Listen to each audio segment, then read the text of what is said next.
Chapter 996. Just then the big guy dragged someone in. To be precise, it was a corpse. The corpse's skull was gone, leaving a trail of blood on the ground. The big bloke arrived outside the cage. "Dog, how should we deal with this guy? Is it trash?" Mr. Fossil said that it's useless. Then throw him into the corpse pit. At this moment, the person who was supposed to be a dead body. Suddenly, he let out a sharp cry, and his body spasmed violently. The big man lifted up one of the man's legs and looked at it. Litgrove and Bonatwain saw that the man's brain was flashing red. It was as if his brain was filled with neon lights. But in the next moment, this failed product's brain suddenly exploded. Brain juices splattered everywhere. The big guy wiped the blood off his face.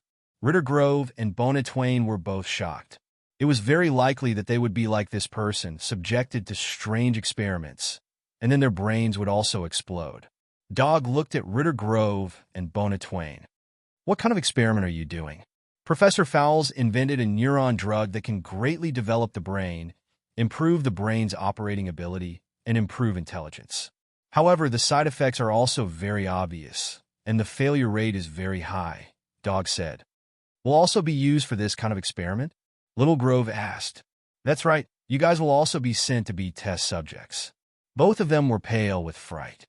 Even Bonatwain was no exception. The big man dragged the body to the wall and pressed a button. A passage opened up in the wall, and the big man was about to throw the body in. Suddenly, a few figures rushed out from inside. They were a few big lizards, but their hind legs were very thick, much thicker than their forelegs. They did not look like lizards, but more like a hybrid between a lizard and a human. They pounced on the big man. The big man shook off one of the lizard men, but the lizard man was stuck to the wall. The other lizard men were attacking the big man, and at the same time, they were fighting over the corpses in the big man's hands. Bonatwain and Litgrove were scared out of their wits as they watched. The big man's clothes had already been torn by a few lizard men, and the big man's real body was revealed. His body had obviously been experimented on. His body was badly mutilated by the lizard men, but he was still very tenacious. The big man kicked the lizard man over and stomped it to death. He then grabbed the lizard man on his shoulder and twisted him to death. Of the remaining two lizard men, one dragged the corpse back into the tunnel. The last one charged at Dog. Dog turned his head to look at the lizard man that was charging at him. He suddenly stretched out his arms and grabbed the lizardman's neck at lightning speed. Crack! The lizard man was strangled to death by Dog. "This is also a test subject?" "You can say that. This is a discarded product left behind by the previous researchers of this laboratory." Dog said, "There are a lot of these things in the corpse pit, and there are even more terrifying monsters." Looking at the big man in the distance, he was about to throw the lizardman's corpse into the passage and close it. At this moment, Professor Fossil walked in from outside. When he saw the lizard man corpse on the ground, he couldn't help but be stunned. "What is this?"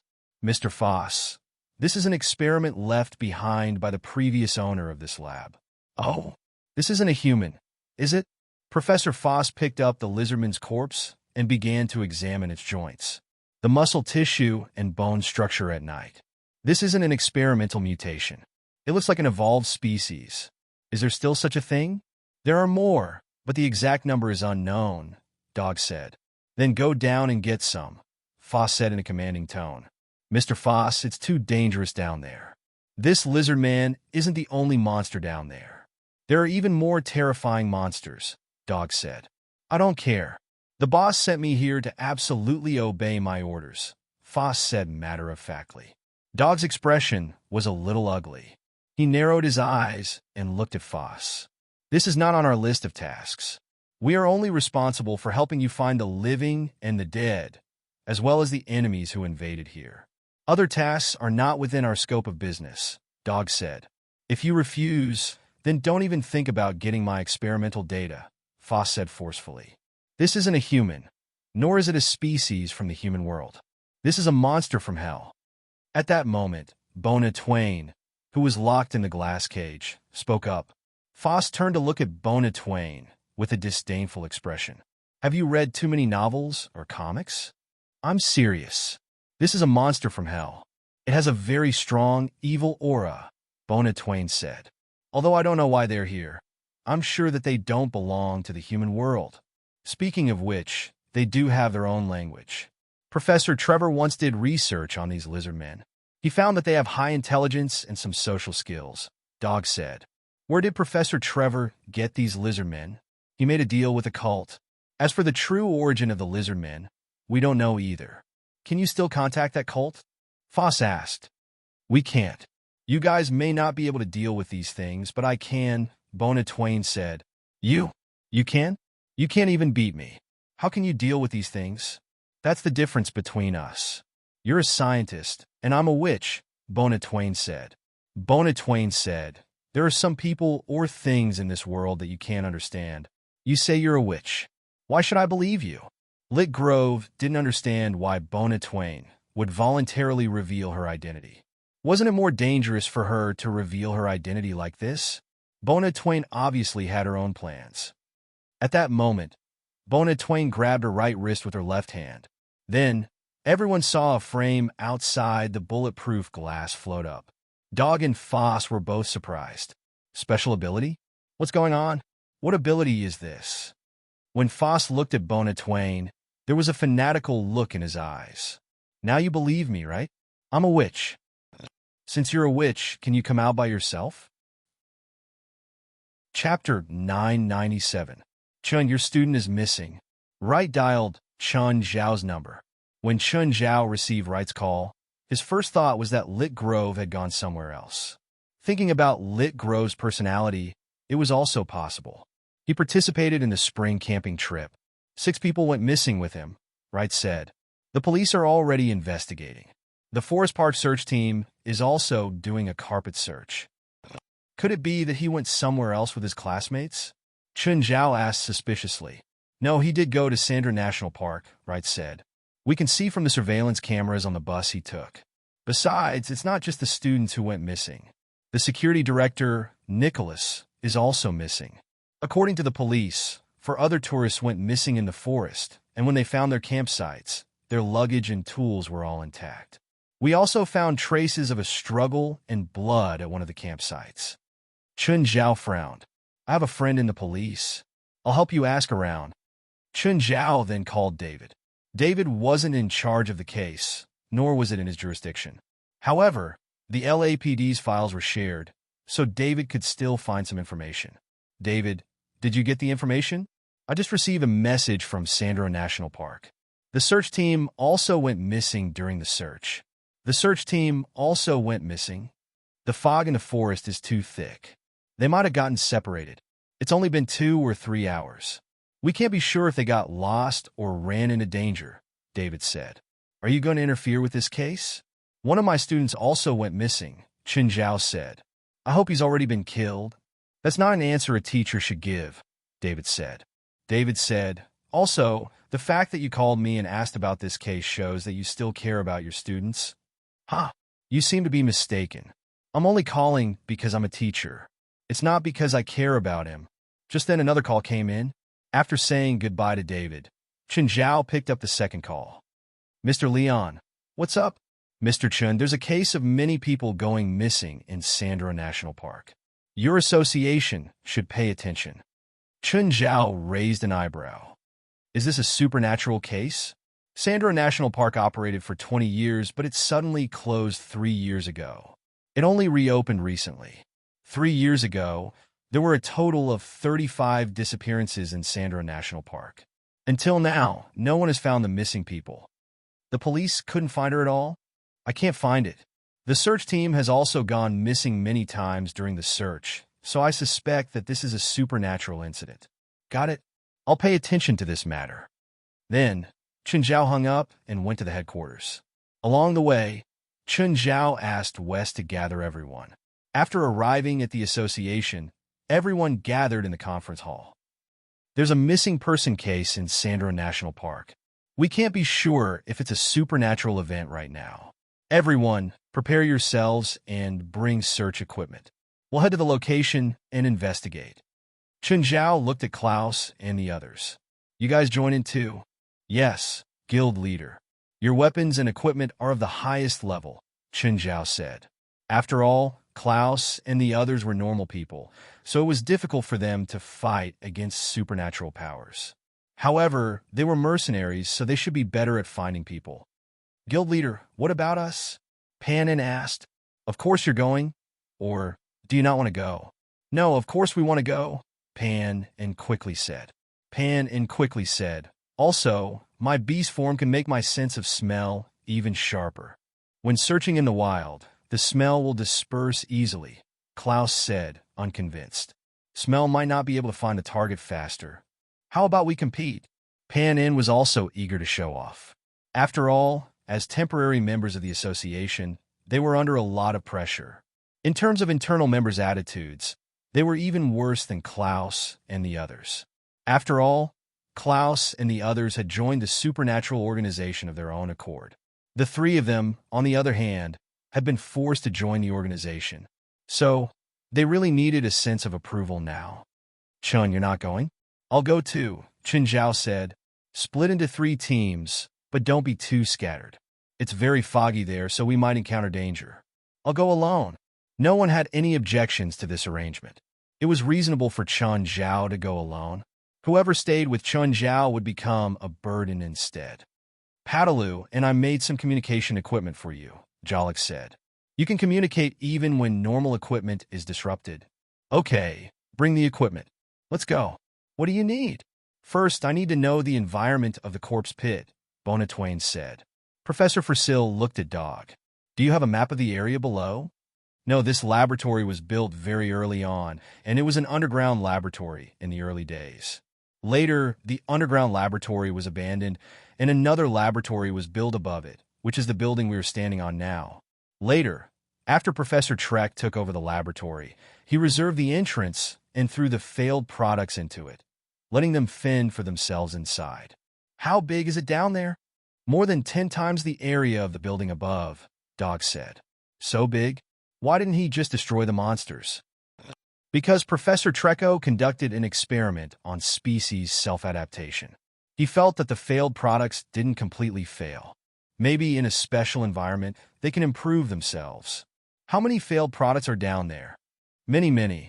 Professor Treko's experiment is a species hybridization experiment.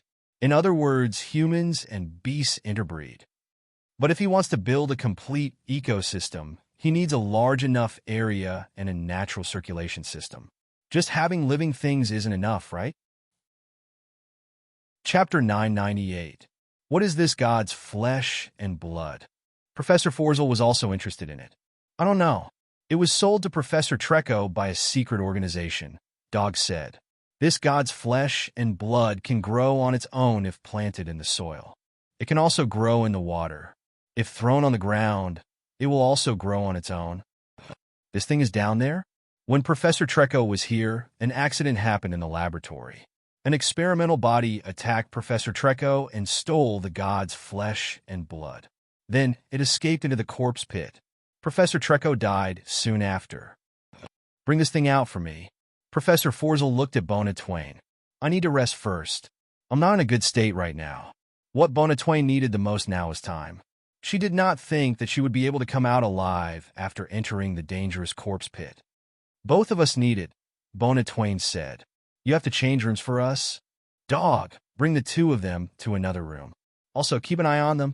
The 2 of them finally escaped from the glass prison, and Dog took them to a suite. You can stay here. Right, there are condoms in the drawer. Dog sat down in the room. You can pretend that I don't exist. Bonatwain looked at Dog. She had originally planned to find a chance to escape. But with Dog here, they could not escape even if they wanted to. Dog had no intention of hiding and secretly monitoring them. Instead, he was openly monitoring the 2 of them. Why are you called Dog? Litgrove asked, puzzled. Dog. Because I'm loyal. Dog smiled at the 2. I'm my master's loyal dog. I don't believe that you will remain loyal to the person who turned you into a monster, Bonatwain said. Maybe I can cure you with magic. I don't need to be cured. I'm very satisfied with my current state. Drug X is flowing in my body, giving me superhuman strength, speed, and brain activity. What is Drug X? Is it the drug that Professor Forzel researched? Drug X has nothing to do with Professor Forzel. Drug X was developed by my boss's laboratory, and my boss funded Professor Forzel to obtain his experimental data to perfect Drug X. If I help you get Professor Fossil's research data, will you let us go? Bona Twain asked. I've tried, but to no avail. Just because you can't find it doesn't mean I can't. After all, I'm a witch. I have a way to make him talk and hand over his experimental data, said Bona Twain. Dog laughed. Bona Twain wanted them to fight among themselves. Of course, if necessary, Dog did not mind using Bona Twain to get the information he needed from Professor Forsil. However, things had not reached that stage yet. If it was possible, Dog did not want things to turn out that way. After all, if he could easily complete the task given to him by his superiors, he hoped that it would be easy, not through risky and violent methods to obtain experimental data. Just then, the big guy ran in from outside. Dog, there's another intruder approaching the security perimeter. It's not the first time. No need to be nervous, Dog said calmly. They're not ordinary people. The outer defense line seems to have been breached. Oh, they can breach the defense line? Are they from the military? Dog asked in surprise. Their weapons seem to be very powerful.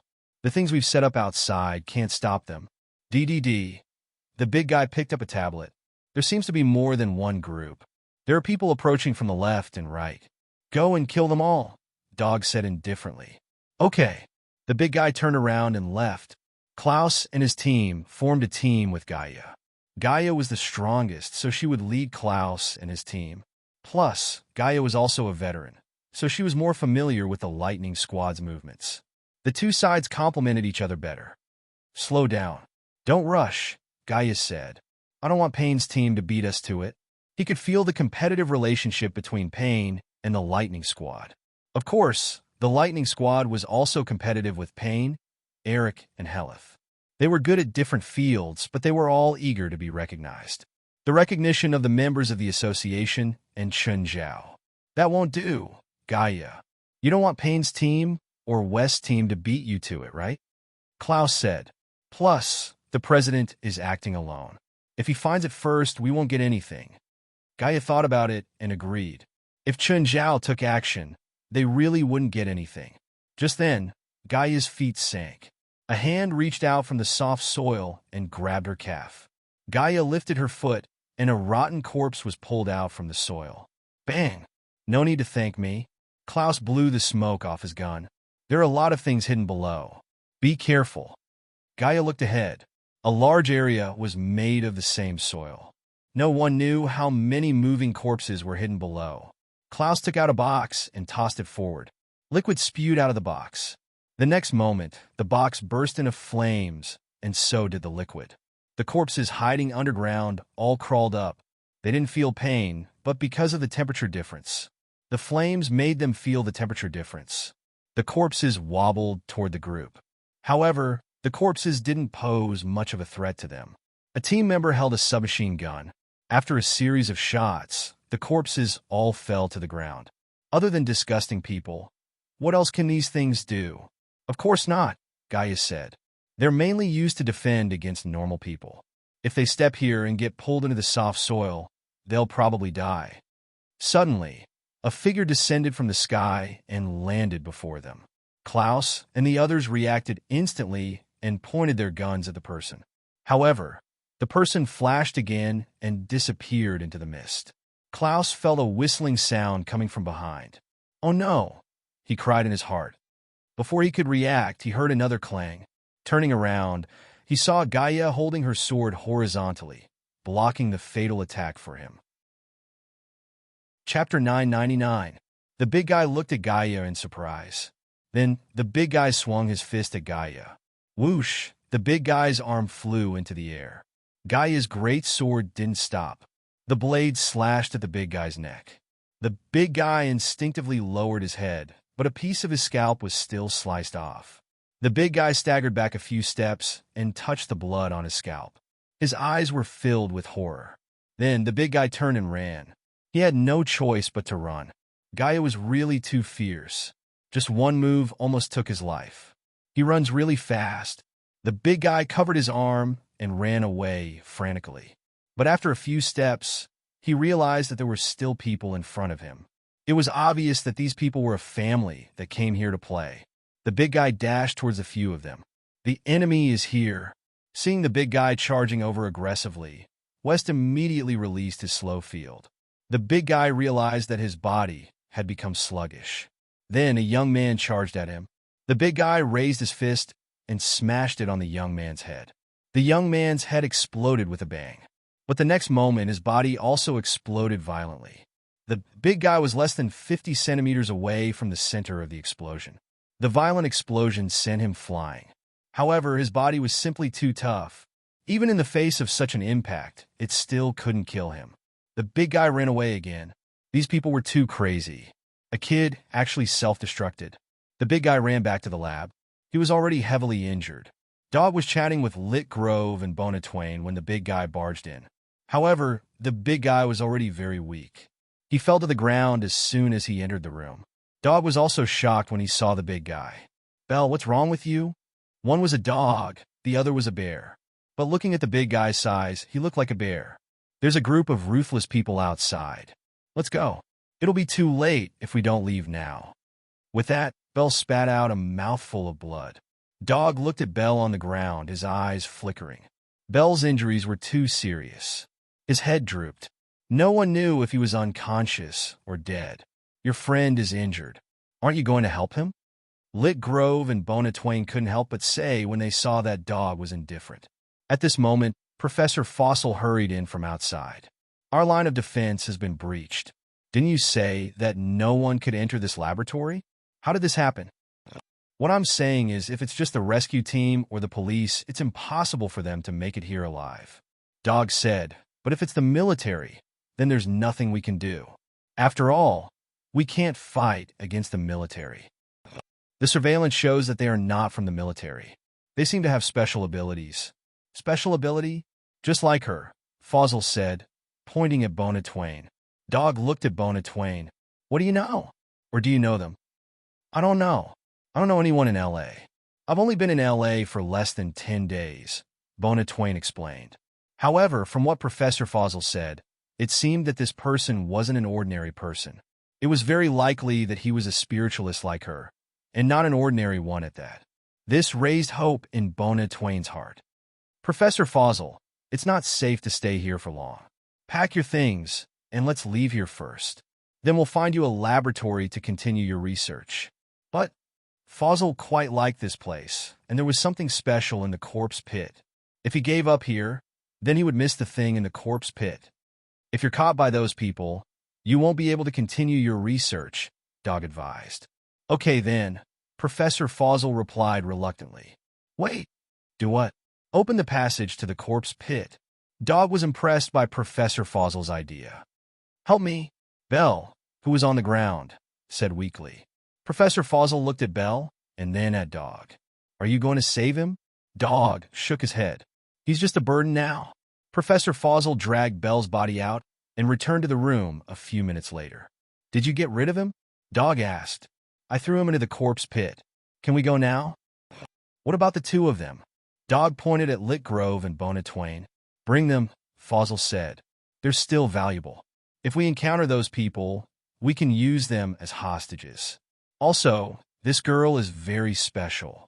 I want to study her. Bona Lit, let's go. Dog smiled at the two. Fuck. I shouldn't be alone. I should be with them. I can't tell north from south at all. Chun Zhao ran around in the fog. He was completely lost. Hey, there's a building up ahead. Chun Zhao immediately sped up. Hello, sir. What can I do for you? Chun Zhao ran to a restaurant in the shopping area of the park. After walking for half a day, he actually walked out of the forest. Chun Zhao didn't know how to face it. Grilled crayfish, braised beef. Chun Zhao ordered many dishes. The waiter looked at him. Sir, are you alone? Yes, alone. Let me confirm with you the dishes you've ordered. That's right. Come up, Chun Zhao said. After the waiter left, Chun Zhao took out his phone. Hey, Gaia, how are you and Klaus? We haven't found their hiding place yet. We're moving forward now, but it should be soon, Gaia said. How are you? Did you find it? Just then, The waiter placed a plate of grilled crayfish on the table. Sir, please enjoy. I'm fighting now. The monsters are very strong. Chen Zhao let go of the phone and continued. You guys be careful too. I know. Don't kill all the monsters. Leave some for us, Gaius said. Klaus, we have to hurry. Chen's already one step ahead of us. Chen Zhao then called Pan in. Pan in, how are you guys?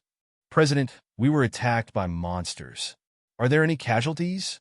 No, we can handle it for now. President, how's your side? I'm fighting monsters too. If you can't beat them, retreat in time or send your coordinates to me. I'll go get you.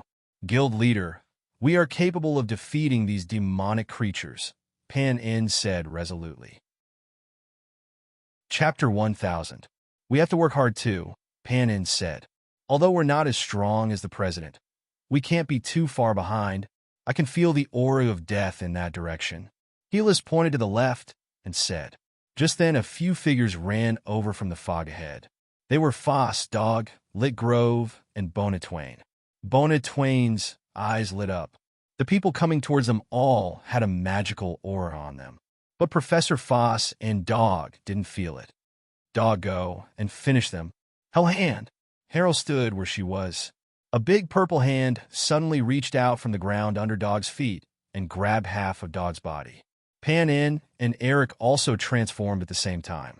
One turned into a cheetah and the other into a brown bear. The two of them went up to the dog and started biting it. Dog was instantly covered in wounds. But just then, the fog behind them was suddenly blown away. What's that?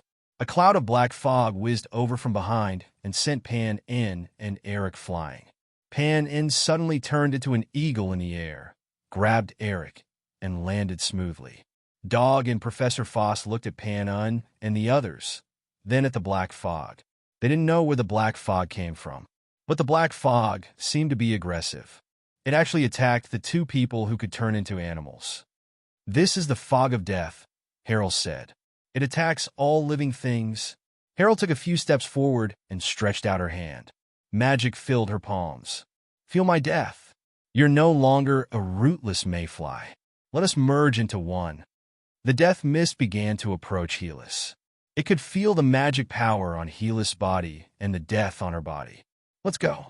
Seeing that the situation was bad, Foss immediately wanted to escape. Harold couldn't stop him. She was busy merging with the fog of death. But Pan In and Eric wouldn't let them escape so easily. Dog immediately grabbed Lit Grove's neck and threatened, if you keep chasing us, we'll kill them. But just then, a vine shot out of the fog, wrapped around Dog's neck, and lifted him into the air. Forster was so scared that he turned around and ran. The situation here was getting stranger and stranger. As for the dog's life and death, it had nothing to do with him. At that moment, Dog was struggling with all his might. However, the vine around his neck was getting tighter and tighter. It was as if it was about to break his neck.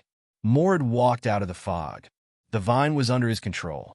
However, there were many green specks of light hovering around Mord. Mord, why is it you? Pan In was somewhat unhappy because Mord had rashly interfered with their prey. I got separated from the team, Mord said. I ended up running into them. Mord pointed at the green dots around him. Nature's essence. You can actually actively attract nature's essence. Pan In's tone revealed a hint of envy. Not far away, Bona Twain also had an envious look in her eyes. Hello, may I know who they are? Bona Twain took the initiative to ask. Supernatural organization. Mord glanced at Bona Twain. The girl was about his age. Bona Twain and Lit Grove's eyes were instantly filled with shock. Are they from the supernatural organization? No wonder they were all so powerful. Suddenly, a huge object fell from the sky. Everyone was shocked and hurriedly took a few steps back. The huge object smashed a huge hole in the ground. Then Gaia walked out of the hole. She was holding a huge head in her other hand. Bona Twain and Lit Grove's eyeballs almost popped out of their sockets. Was this big woman friend or foe? And the head in her hand, what kind of monster did it belong to? The head probably weighed a few 100 kilograms, right? Gaia, why are you here? Mord asked. We fought our way into a building and this monster attacked us. When I was sent flying, I chopped off the monster's head. Were these people the members of the supernatural organization? They're really too powerful. Who knows how many times stronger than me? Bona Twain's eyes were filled with respect and admiration when she looked at them. Who is this guy? Gaia pointed at Dog, whose neck was wrapped around by the vine. Moore had put Dog on the ground. Dog immediately attacked Gaia. But the next moment, Gaia punched Dog to make it behave. He caught us, Bona Twain said. Then it's useless. Gaia raised her sword and cut off Dog's neck. Boom, boom, boom. Just then intense and frequent explosions came from the distance. Huh? It's coming from that direction. Gaia looked ahead. From the explosions, it should be Moore's attack. Moore seems to be much stronger. Let's go too. Bona Twain and Lit Grove saw that these people didn't plan to pay attention to them, so they followed them. Don't follow us, Gaia said. We're gonna fight. I'm not an ordinary person. I'm also a spiritualist. Bona Twain immediately revealed her identity. Me too, Lit Grove said. We can help. Just then, a building appeared before them, but it was already in a sea of fire. Klaus and the others stood outside the building with a helpless expression. Klaus, why are you standing here? We were fighting with the monsters inside. Then more came and self-destructed inside. We were almost caught in the explosion and could only retreat. That's right. That's right. This guy's magic power has improved a lot recently, so he started fighting without any technique. Boom! Suddenly, a gigantic arm descended from the sky. This arm was as big as a person. This arm had been blown apart, and there was still charred flesh on it. At the same time, many lizard men ran out of the building. But before Gaia and the others could do anything, the black mist had already enveloped them. Any lizard man that was enveloped by the black mist would instantly lose their vitality. Their bodies dried up and fell to the ground. So scary. These people are so scary, Lit Grove whispered. These lizard men were already very scary in their eyes. But when they encountered the supernatural organization, they were like children choosing adults as their opponents. Bona Twain's eyes shone with passion. Was this the supernatural organization? Was this the organization she yearned for? Chapter 1001. Suddenly, the ground of the building exploded. Then, a head with 8 spider legs jumped out. There was also a long tail at the back of the monster's head. At the end of the tail was a snake's mouth. Black Candle. Hellies recognized the monster. Be careful. Black Candle's saliva has a petrifying spell. If you touch it, use your magic to resist it. Don't let it corrode you. Just as Hellies reminded them, Gaia charged forward with flames all over his body. Little Grove and Bona Twain's eyes widened. They looked at Gaia's godlike figure. Seeing Gaia charge forward, the Black Candle spat out a large amount of petrifying liquid. However, the moment the liquid approached Gaia, it was evaporated by the flames around Gaia. The flaming sword slashed down, and the Black Candle was cut in half instantly. Instant kill. Both of them were in disbelief. Their shock was indescribable. Just then, a few more people came out of the ruins. West and the others also walked out from inside. Phew, we made it out alive. West looked very disheveled. He wiped the sweat off his forehead. More, don't you dare bomb our area again. We almost died because of you. Giselle looked at Moore angrily. You're not allowed to do that again. Is it all done? I don't see any more monsters, West said. That's weird. Where did the president go? He said he was fighting. I don't know what monster he encountered. It actually stalled him. It must be a very powerful and scary monster if he hasn't come here yet. Should we go look for him? No, West said. If it's a monster that even he can't handle, we'll only be a burden. Should we ask the president? West took out his communicator. President, is your battle over? Not yet. Did you guys solve everything? We've already taken care of it. We've even saved 2 survivors. Oh, 2 survivors? Who is it? Chun Zhao asked. Who are you 2? What's your name? We're both UCLA students, Little Grove said. I'm Little Grove. She's Bona Twain. Oh, is there anyone injured? They look quite normal. They aren't injured, Gaia said. Do you need help? No need. This guy is no match for me. I'll get rid of him soon. West thought about it. Since Chun Zhao could talk to him while fighting, it meant that the enemy wasn't a threat. Then we'll retreat first. All right, you guys can go back first. Gaia put down the communicator and said, all right, the president is fine. Let's leave this place first. Lit Grove and Bona Twain left with the others. The two of them had a new understanding of spiritualists. These people from the supernatural organization, regardless of gender, were all very strong. 4 of them were even younger than them, but they possessed astonishing battle prowess. Compared to the supernatural organization, the 2 of them were on a completely different level. Bona Twain had been determined to join the supernatural organization, but now she had no confidence at all. After getting into the car, Bona Twain gathered her courage and asked, "Excuse me, is the supernatural organization still recruiting?" Everyone turned to look at Bona Twain. West asked, "What element are you good at?" "Illusionist, and also knows a little alchemy magic." "What magic level?" West asked again. "Magic level? Are there levels of magic power? Come with us to the headquarters. I'll test your magic value." West looked at Lit Grove. "He is? My student. You have a student at such a young age? I just got him. He just awakened not long ago." Okay. When they reached the headquarters, they were shocked by the size of the supernatural organization's headquarters. The association's headquarters had a new look and was huge. There was also the Trial Pagoda, which stood beside the headquarters, which attracted the two's attention. Unlike the mysterious and hidden place they had imagined, the headquarters was filled with technology and a modern feeling. Wes brought the two to the magic testing room. Both of them were a bit scared. Stand on the magic testing machine and hold the spirit stone wood ball with both hands. Bona Twain went up first. Soon, she got her magic value, 45. That was really low. Wes thought back to the past. Everyone in the organization had about the same value. But after Qin Zhao came, everything seemed to have changed. Everyone's power was increasing. Even West himself had been a salted fish in the past.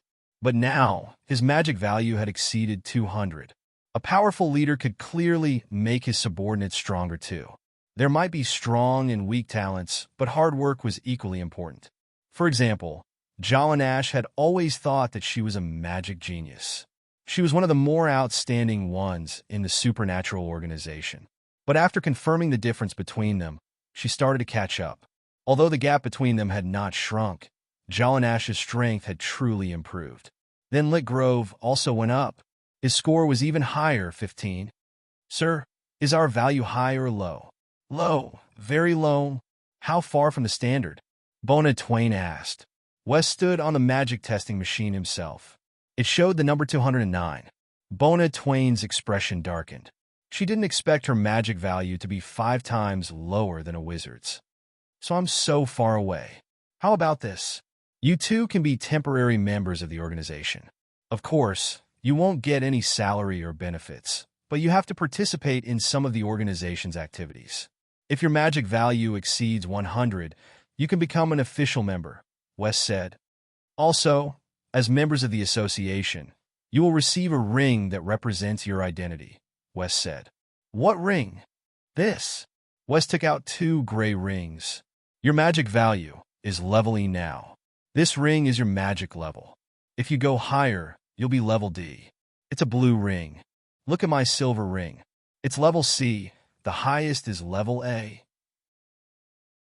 Chapter 1002. So, we're members of the supernatural organization now. Bona Twain realized that joining the supernatural organization wasn't as difficult as she'd imagined. You're only temporary members, not official ones. You still have a long way to go. "Do you have any IDs?" Bona Twain asked. "No," West answered. "Then if we meet a member that we've never met before, we won't be able to recognize him, right? There are only about 20 people in the organization. How can we not recognize him? You can just recognize everyone in the organization. Are the members at the headquarters?" "No. Our president isn't back yet." "Yeah. Where's the president?" "He's still fighting," Wes said. "You'll see him when he comes back." "The president is strong, right?" "Our president is a demon," Wes said. "You can offend anyone in the organization, but if you offend the president, you'll die a horrible death." The last person who offended him was stuffed into a meat grinder. West's words made Bona Twain and Lit Grove shudder involuntarily. Stuff someone into a meat grinder? In their minds, they were already imagining how terrifying this president would be. Does that person have a big grudge against the president? No. That person was only hired to beat up our president. When will the president come back? I don't know. Maybe soon. President, when will you come back? Wes called Chun Zhao. Chun Zhao picked up the phone. The battle here is about to end. I'll be back soon. Sir, that's $1,230. The waitress stood beside Chun Zhao, smiling. To be honest, she'd never seen someone eat so much. He'd eaten $1,200 in one meal. He'd eaten enough for more than 10 people. President, how come I hear another woman's voice? Are you really fighting? While paying, Chun Zhao said, Oh, I just returned to the shopping area outside the forest. Didn't you say you were still fighting? You remembered wrong. I said the battle is over. Just then, Chun Zhao saw someone walk past the restaurant. Keep the change, thanks. Chun Zhao quickly walked out of the restaurant and caught up to the man. Hi, Professor Forsyth. Hello. You are? Fosier turned around and saw Chun Zhao. He felt that Chun Zhao looked familiar, but he couldn't remember where he'd seen him before. Have you forgotten? We're colleagues, Chun Zhao said warmly. Oh, I remember now. You're that China Chun from the medical school. Where are you going? Can you give me a ride? A smile appeared on Foss's face. Of course, no problem. Chun Zhao got into Fossier's car, but he realized that there was someone else in the car. Chun Zhao wasn't sure if it was a person or a corpse. This was because the man's neck had been severed, and judging from the cut, it was probably done by Gaia's greatsword.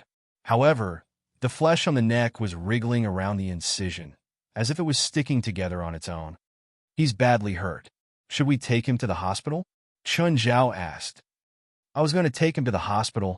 Fosier glanced at Chun Zhao and thought, this China guy is an idiot. He didn't even notice such an unusual situation. Fosier's car left Sandro National Park, but it was clearly not heading toward the city.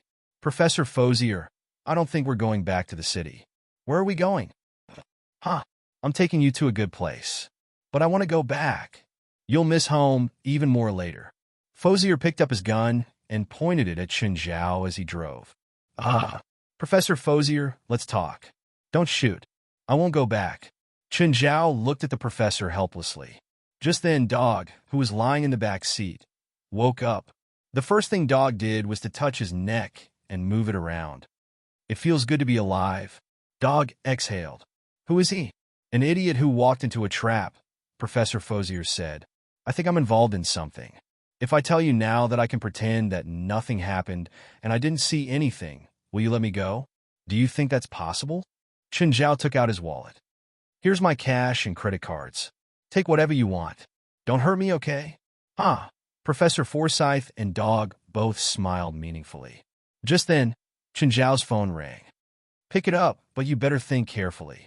Don't say anything, Professor Fosier threatened. Chun Zhao picked it up. Hello, Fei Lai. Chun, when are you coming back?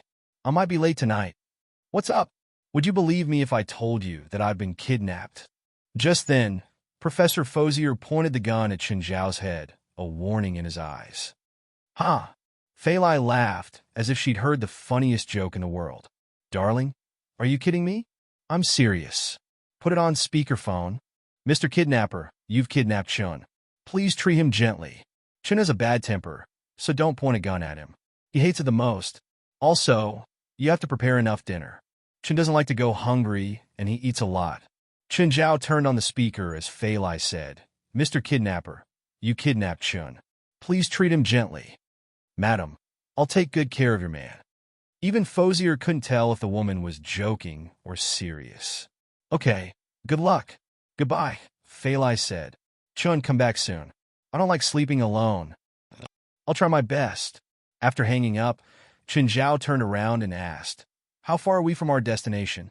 Do you think you still have a chance to escape? No, I didn't think that. Chun Zhao shook his head. I didn't think about escaping. I swear by God. I hope not. Fosier drove the car onto the desert road. Okay, let's get off. There's nothing here. Why did you bring me here? There's nothing on the surface, Dog said. He led the way. After walking for more than 10 minutes, he stopped, as if trying to figure out where he was. Then, Dog walked to a withered tree, moved away a stone next to it, and found a pull ring on the ground. With a clang, a narrow tunnel entrance was pulled open. Chapter 1003. What's the Wi-Fi password here? Chun Zhao asked as he walked in the tunnel. Both Fossil and Dog's faces darkened. China, Chun, you still don't seem to understand your situation. I know, Chun Zhao said. I'm being kidnapped. If you know, then why aren't you afraid? If I tell you that I'm scared, will you let me go? No. So I'll take it easy. Chun Zhao shrugged. Don't take my phone. If I wanted to tell someone, I would have done it long ago. I wouldn't wait until now. Fossil's face darkened. He felt that he had to teach Chun Zhao a lesson. Dog, teach him a lesson. At Fossil's command, Dog reached out to grab Chun Zhao's neck. However, even when the dog grabbed Chun Zhao's neck, he didn't move at all. You're not healed yet. Are you sure you want to fight me? Chun Zhao pulled Dog's hands away. Dog wanted to resist, but he realized that his strength was so insignificant before Chun Zhao. Dog, what's wrong? Is his strength? Dog's expression was very ugly. Chun Zhao sniffed the dog's body. I smell Potion X. And you, Professor Forsyll, you smell Potion X too. You know Drug X? I don't just know. I've dealt with many weapons before. There used to be an underground lab like this about 100 kilometers away from here. I destroyed it. Chun Zhao grinned. Fossil and Dog's expressions darkened. Fossil raised the gun, pointed it at Chun Zhao's head, and pulled the trigger. Bang! Chun Zhao's head tilted back slightly. There was a clear mark on his forehead, but he wasn't hurt at all. No matter how many times, it still hurts to be shot in the head. Who exactly are you? Even a shot in the head couldn't hurt him? The two finally realized that they were in big trouble. Chun Zhao took out his phone. He'd found it in Sandro National Park. Chun Zhao opened the recorded video on his phone and played it for Professor Fossier. Professor Fossier, you don't seem to know, but Lit Grove is my student. I hate this guy, but I don't like others interfering with my education. Do you understand? China Chun, I didn't mean it. He's already been rescued, and he's unharmed. How about we pretend this never happened? I think I've said that before. Chun Zhao smiled at the professor. Since you don't plan on letting me go, I won't leave either. Oh, I was serious when I swore to God. I never thought of running away. Professor Foss looked at the dog. The dog received Professor Foss's gaze and secretly pressed a button on the remote control with its hand that was hidden behind its back. At this moment, a loud roar came from the depths of the tunnel. A huge monster rushed out from the depths of the tunnel. It was this monster again. Chun Zhao had seen it before in the underground lab. This was also Dog's killer move, directly releasing the giant monster in the laboratory. Dog knew how terrifying this monster was. It was definitely the scariest creature on land. The monster was already before them. Foss and Dog exchanged glances. As soon as the monster killed Chun Zhao, they would find a chance to escape. A bronze sword appeared in Chun Zhao's hand. The moment the monster charged over, the bronze sword swept up. The bronze sword swept upwards, and as the green blade swept past, the giant monster was split into two. Foss and Dog both gaped at Chun Zhao in shock. Do you have anything new here? I've already seen this in the lab. Foss and Dog were already confused. This thing was their trump card, but it was instantly killed by Chun Zhao. What was the point of fighting? Moreover, the underground lab was empty. There were only 2 failed products here. Now that one failed product was instantly killed, what could the remaining one do? Oh, you have a self-destruct device here, right? Chun Zhao asked. Don't tell me you don't. I know you do. The two fell silent. They knew that they'd caused big trouble. You're not going to talk? Forget it. I should go home. Just then, Chun Zhao took out a bomb. He'd taken it out of the warehouse when he'd fought the mother. Foss and Dog were both shocked. They didn't understand where Chun Zhao had taken out such a big bomb. No, it wasn't a bomb. It was a missile. However, the design of this missile seemed to be quite old. Also, where did this guy hide the missile? Detonating it became a problem. Chen Zhao took out his phone and called Jalik. Hey Jalik, it's me. I want to know if you have a way to detonate this thing. President, is this the old missile from the underground base last time? Jalik looked at the connected image. Yes, Chen Zhao answered. Direct physical attack. Hit the needle at the head of the missile, and you can detonate it directly. No shit, Chen Zhao said, rolling his eyes. I use it to bomb things, not to kill myself. Is there a way to make it detonate on time? That's complicated, Jalik said. You need to open the cover on the missile. Chen Zhao forcefully pulled off the cover. There was a complicated circuit board inside. Then, break the 2 wires on the top left and connect them together to make a simple circuit. Okay then? Then run. President, you have 30 seconds. Wait, didn't you say it's complicated? I said it's complicated. Also, you have 20 seconds. Fuck. Chen Zhao grabbed Foss and Dog and ran out of the tunnel. Boom! Before Chen Zhao could run 500 meters, the missile exploded. Foss and Dog were also turned to dust in the violent explosion.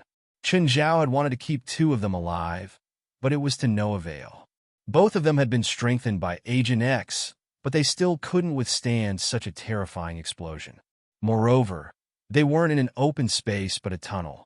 The impact they faced was many times stronger than in an open space. Fuck, Jalik. You're dead when I get back. President, you're really not dead. You really did want to kill me. Chen Zhao patted the dust off his body and pushed the rocks off him. Come get me. I'll send you the location, Chen Zhao said. The car he'd been in wasn't spared either. It sank into the ground. Chapter 1004. By the time he got home, it was already midnight. Even though Chen Zhao tried to be careful, he still woke Fei Lai up. Chen, you're back. Yeah. Chen Zhao caressed Fei Lai. He didn't want to wake her up. Ever since she got pregnant, Fei Lai's sleep quality had obviously decreased. Most of the time, a small sound would wake her up. Fei Lai moved her head to Chen Zhao's arm and fell asleep on his shoulder. After Fei Lai fell asleep, Chen Zhao gently moved her head to the pillow. After all, his arm wasn't comfortable. In the morning, Chen Zhao woke up early, which was rare. He prepared breakfast for Fei Lai. Then he sat in the middle of the lake and started practicing. Clatter, clatter. Just then, Jerlin's voice sounded. Chen Zhao opened his eyes and saw that Jerlin had actually gone into the water early in the morning. The temperature wasn't high right now. It was less than 10 degrees. Chen Zhao hurriedly went into the water and carried Jerlin to the top of the internal alchemy, using his own body heat to warm her up. Baby, don't play in the water in the morning. Xiao Xiao, don't be scared. Jerlin patted her chest. Her face was slightly red. She was still full of energy. However, Jerlin was still too young. She wasn't even half a year old. She was much healthier than other kids her age, but Chen Zhao still didn't want her to be too reckless. She didn't know what was important, but Chen Zhao couldn't just ignore her. Nevertheless, Jerlin's body was really good. She could already swim from the shore to the center of the lake by herself. Of course, she went with the flow most of the time. Because the waterfall next to the house kept falling, the water kept flowing out. Little Jerlin relied more on her own buoyancy instead of swimming. If she had to swim to the shore, she wouldn't be able to. Of course, she didn't worry about not being able to reach the shore at home. Apart from King Kong, all the other animals in the house could swim. Many of them were night owls and would be noisy at night. So, no matter if Jerlin went in during the day or at night, Chen Zhao didn't have to worry about anything happening. After Fei Lai finished breakfast, she also swam over. At the same temperature, Chen Zhao wasn't worried about anything happening to her. However, when Fei Lai approached the center of the lake, he still went into the water and brought her to the top of the internal alchemy. The family of 3 and the baby in Fei Lai's stomach enjoyed the cool morning breeze. The inner elixir kept releasing spirit chi. This was the inner elixir that Old Turtle had refined for thousands of years. Its spiritual chi was so abundant that it was even purer and thousands of times more vast than Chen Zhao's own magic power. Whether it was young Jerlin or Fei Lai, it was good for them to have more contact with the inner core. While the family was enjoying the morning view of the lake, a car stopped in front of their house. Honey, it's Steven's car. What is this old man doing here so early in the morning? So annoying. Chun Zhao swam to the shore and wiped his head. Stephen walked over with a smile. Stephen, what are you doing here instead of shooting a new movie? They haven't even turned on yet. Stephen rolled his eyes. I really envy that family. They can enjoy such a good time. Give me some breakfast. Chun Zhao brought a Chinese breakfast to Stephen. What are you doing here today? James wants to shoot a promotional video and wants to borrow your place, Stephen said. Why didn't he tell me himself? My face is big, Stephen said. What promotional video? It's Baroness Zola's clothing brand. She hired James to shoot a promotional video. Fine. When is it shooting? Since it was Zola's business, Chun Zhao couldn't reject. Even if he didn't count his relationship with Rasfa, Zola was quite close to him. Tomorrow. Sure. Tell James to contact me for the details. Just then, Fei Lai returned to the shore with young Jerlin. Fei Lai returned to her room and changed before greeting Stephen. Stephen, are you eating lunch here? Of course, unless Chun chases me away. Chun Zhao looked at Stephen with a dark expression. Fei Lai was just being polite. You should say that I'm busy and won't disturb you. Fuck, I don't care. Anyway, I'm staying for lunch, Stephen said. Famdus, go and bring my things in. What things? Stephen didn't come empty-handed today. Famdus brought in a few big boxes. Chun Zhao picked up a box. It contained a large packaged lobster. Chun Zhao switched to another box. It contained a white truffle that weighed around 500 grams. These were all high-end ingredients. For example, the white truffle in Chun Zhao's hands was worth at least $10,000. Don't eat the lobster, Fei Lai. Anything else is fine. This is French foie gras. I don't need to explain its nutritional value. You know it better than me. Are you sure it won't lose its flavor with this packaging? It's all vacuum-packed, so it won't lose its flavor. It's also produced within 36 hours. The supplier is a West Coast company. Is this company famous? Chun Zhao asked curiously. West Coast is the most famous company for high-end ingredients in North America, Stephen said. Stephen said, the West Coast company doesn't sell in large quantities. They only buy and sell all kinds of high-grade ingredients in limited quantities. Now, there's one more item on their list of ingredients, your wine. They have a supply? Of course they have their own channels. They're also asking about the source of the nameless wine. You're not here to lobby for them, are you? They did ask me, but I'm not planning to lobby for them. How do they know you know the source of the wine? I usually provide the nameless wine and purple brew at parties. After a while, they guess that I know the source. You're really not here to lobby for them? Of course. How much can they pay me? A few $100,000? And it's a few million. I can get hundreds of millions of dollars for any endorsement. Why would they want me to be their lobbyist? Fine. Chun Zhao didn't doubt Stephen's influence and appeal at all. Stephen's name alone was worth a fortune.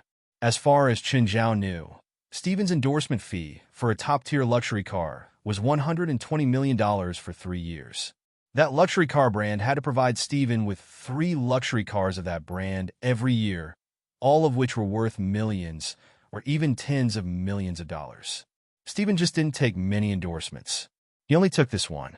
If he needed money, he just had to spread the word that he was going to take an endorsement.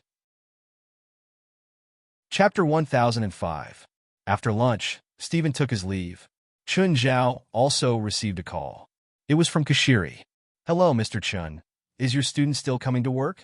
Are you talking about Lit Grove? He hasn't gone to work yet? Yes. Kashiri was willing to help Chun Zhao as much as he could, but some positions couldn't be empty forever. However, some positions couldn't be left empty all the time. Someone had to be arranged to fill them. I'll let him know and have him go to work. After hanging up, Chun Zhao called Lit Grove. Lit, I heard you're back. Mr. Chun. Lit Grove's tone faltered.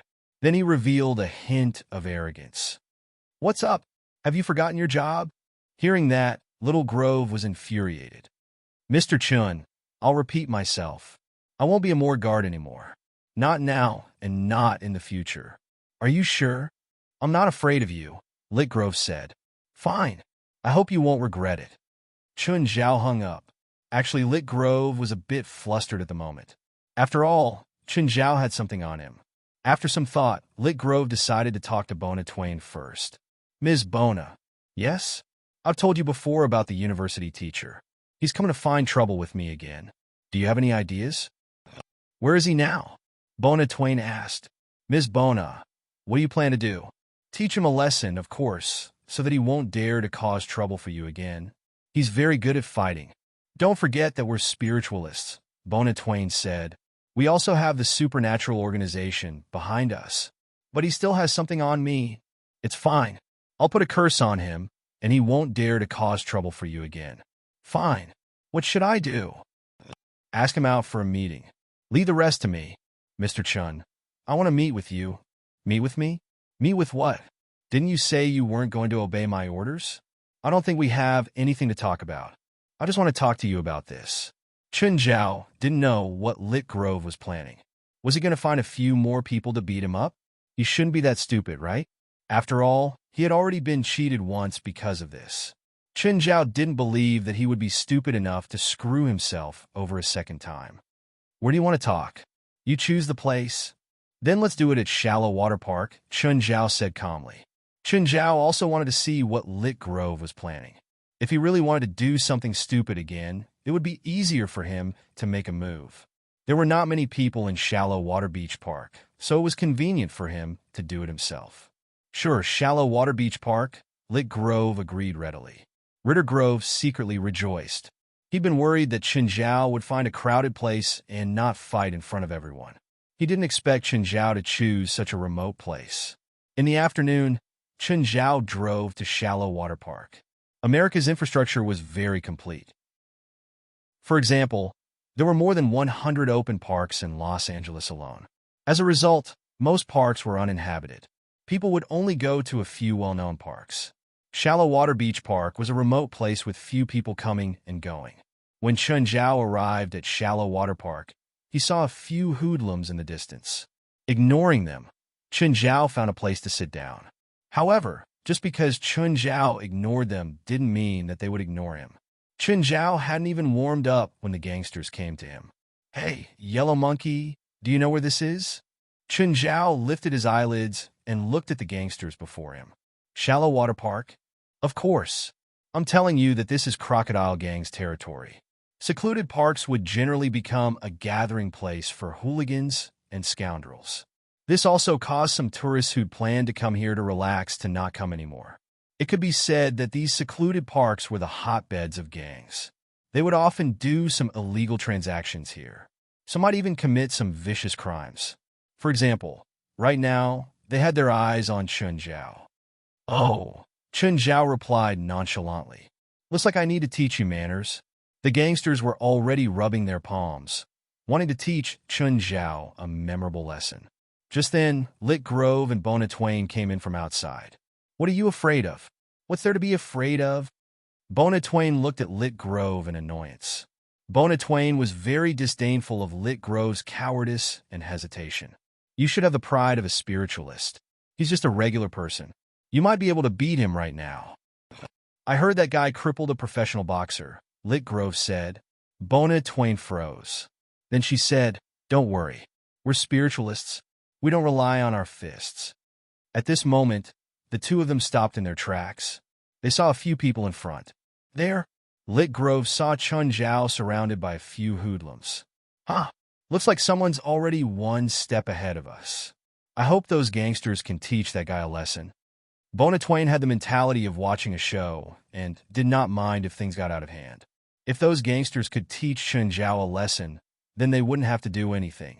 Judging from Chen Zhao's clothes, they were clearly worth a few $1,000s. Your clothes are nice. A gangster reached out to pull Chen Zhao's clothes. Chen Zhao pushed the gangster away and stood up. Don't touch my clothes. You can't afford it. Can't afford it? We're not going to pay. Are you going to take it off yourself? Or do we help you? Take out your wallet. Your pants are nice too. Take them off. A few gangsters walked up and tried to pull Chen Zhao's clothes. Crack. Chen Zhao had already broken a hoodlum's arm and slapped him in the face. I told you, don't touch my clothes. Bastard. How dare you fight back? Beat him up. Chen Zhao lifted a foot and the gangster flew several meters away. He clutched his stomach and couldn't stand up anymore. Then he threw an uppercut. The gangster in front of him spat out blood and fell to the ground. His chin had been smashed. The other gangsters couldn't escape their fate either.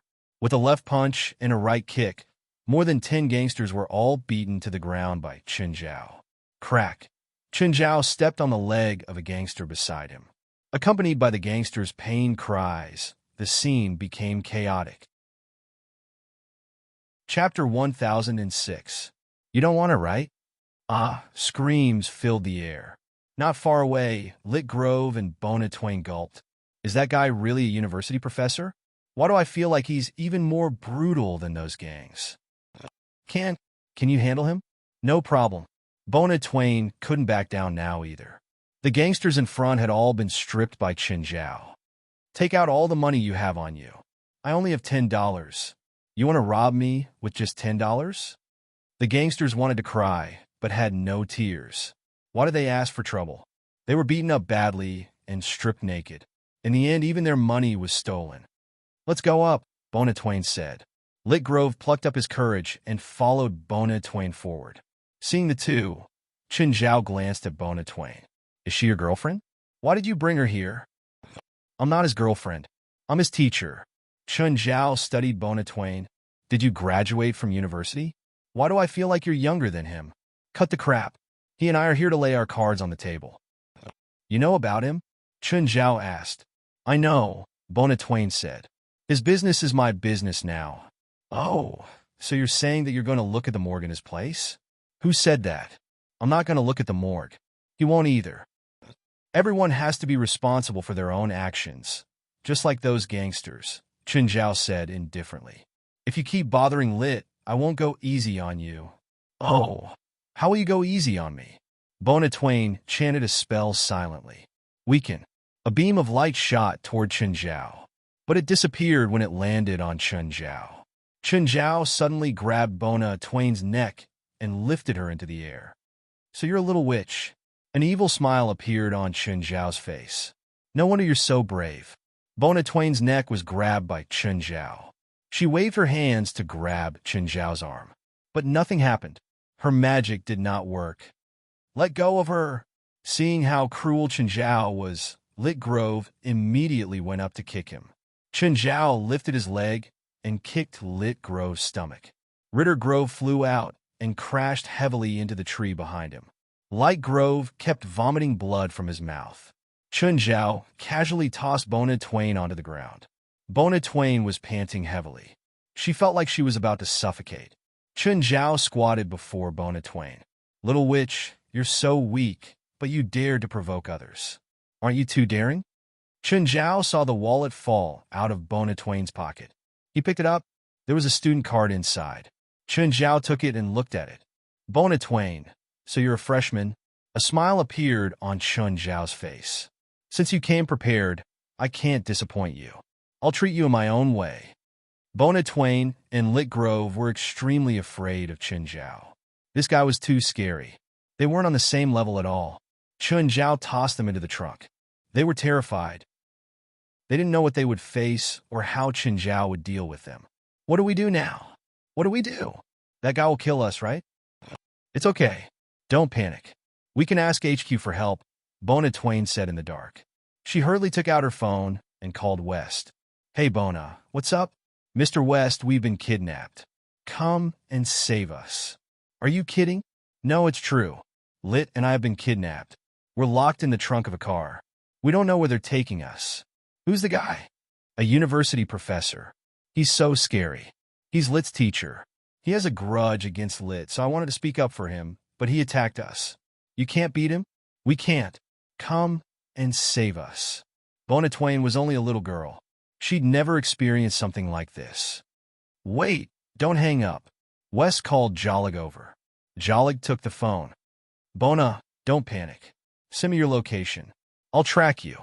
Okay, I've already found your location. You're heading out of the city. We'll go and save you immediately. Bona Twain heaved a sigh of relief when she heard Jolig's words. It's okay. The association has already sent people to save us. We'll be fine. Just then, they felt the car stop. Then the trunk was opened, and Chun Zhao dragged the two out. They looked around. They were at the foot of a mountain in a forest. Where is this? I'll kill you and bury you in the mountain. Chun Zhao smiled at them. The two almost peed their pants. Lit Grove looked at Chun Zhao in terror. Mr. Chun, I was wrong. I'm sorry. Please let me go. Fine. I was just joking. I won't kill you. After all, you're still kids. Hearing Chun Zhao's words, the two heaved a sigh of relief. I'm joking now, Chun Zhao said. You both have licenses, so you're adults. Adults should be responsible for their actions. I'll be responsible. I'll go check the morgue. Let's go take a walk in the mountain, Chun Zhao invited warmly. But neither of them was willing to move. Just then, Bona Twain lifted her arm. Do you know what this is? Chun Zhao was confused. What? Are you going to use some spell on me? Little girl, you're too weak. Give up. You're not my match. Don't waste your pitiful magic power. I mean the ring on my finger, Bona Twain said. Bona Twain said, this is the symbol of the supernatural organization. We're members of the supernatural organization, and we've already notified them. If you dare hurt us, they won't let you off. Chun Zhao chuckled. He didn't believe them at all. In the association, you could get a ring as long as you paid to have your magic power tested.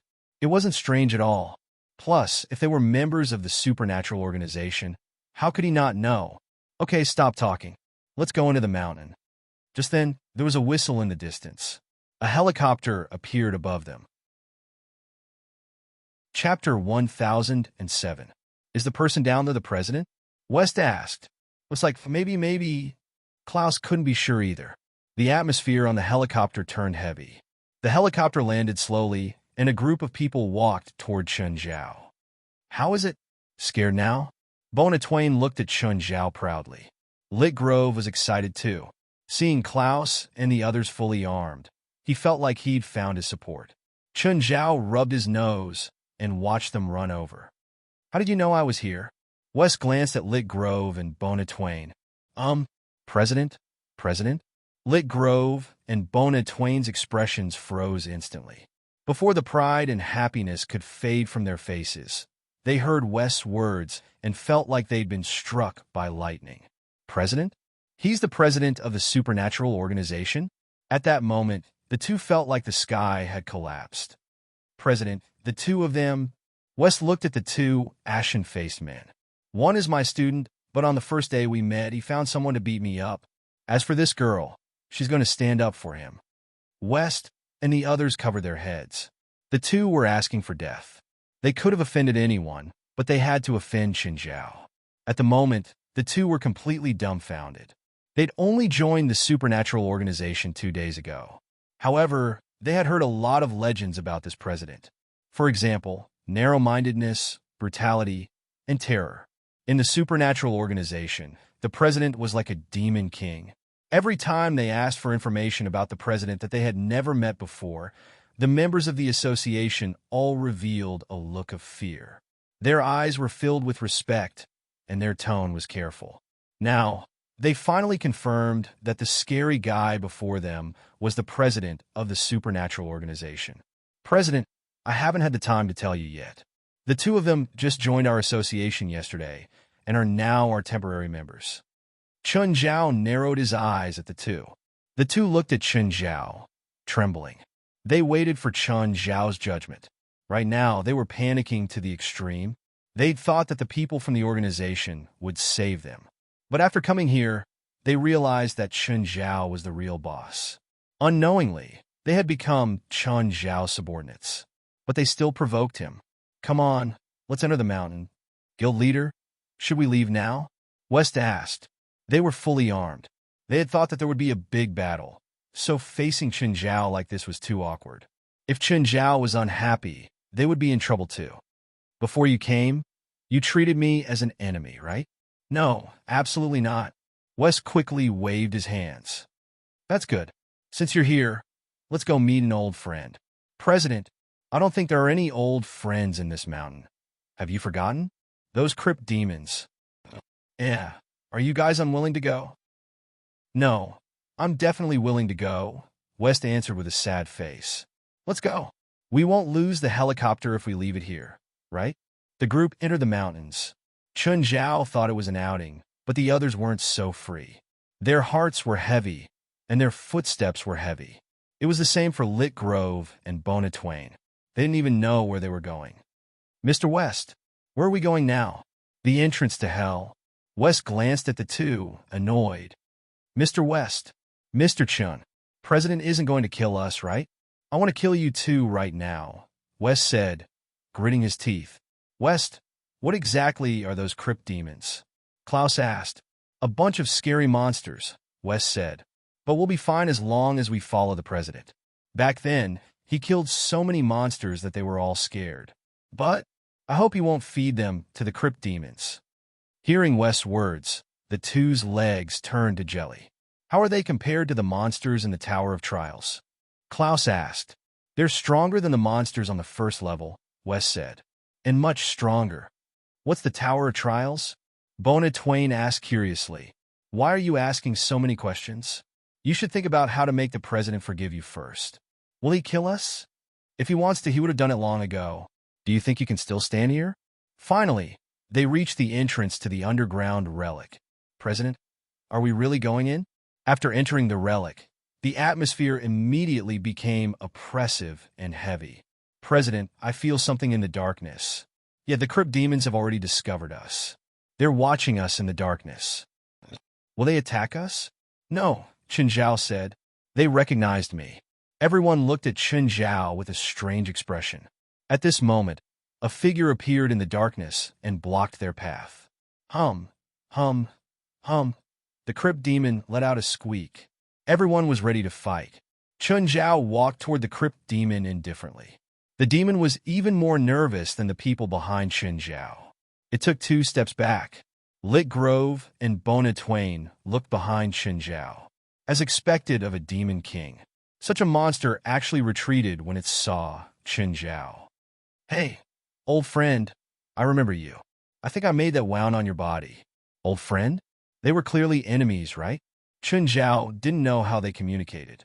In the end, the crypt demon led the way. When they reached the underground pyramid, Lit Grove and Bona Twain's eyes widened. However, the most terrifying thing was the entrance of the pyramid. Many crypt demons were there. All the crypt demons looked at the intruders with unfriendly gazes. Just then, a female crypt demon walked out of the crypt demons. It seemed that they had a new queen.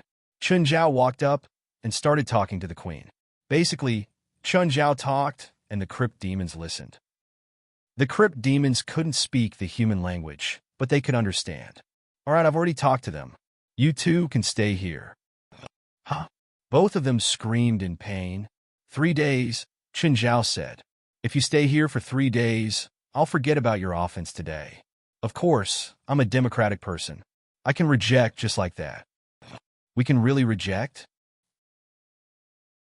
Chapter 1008.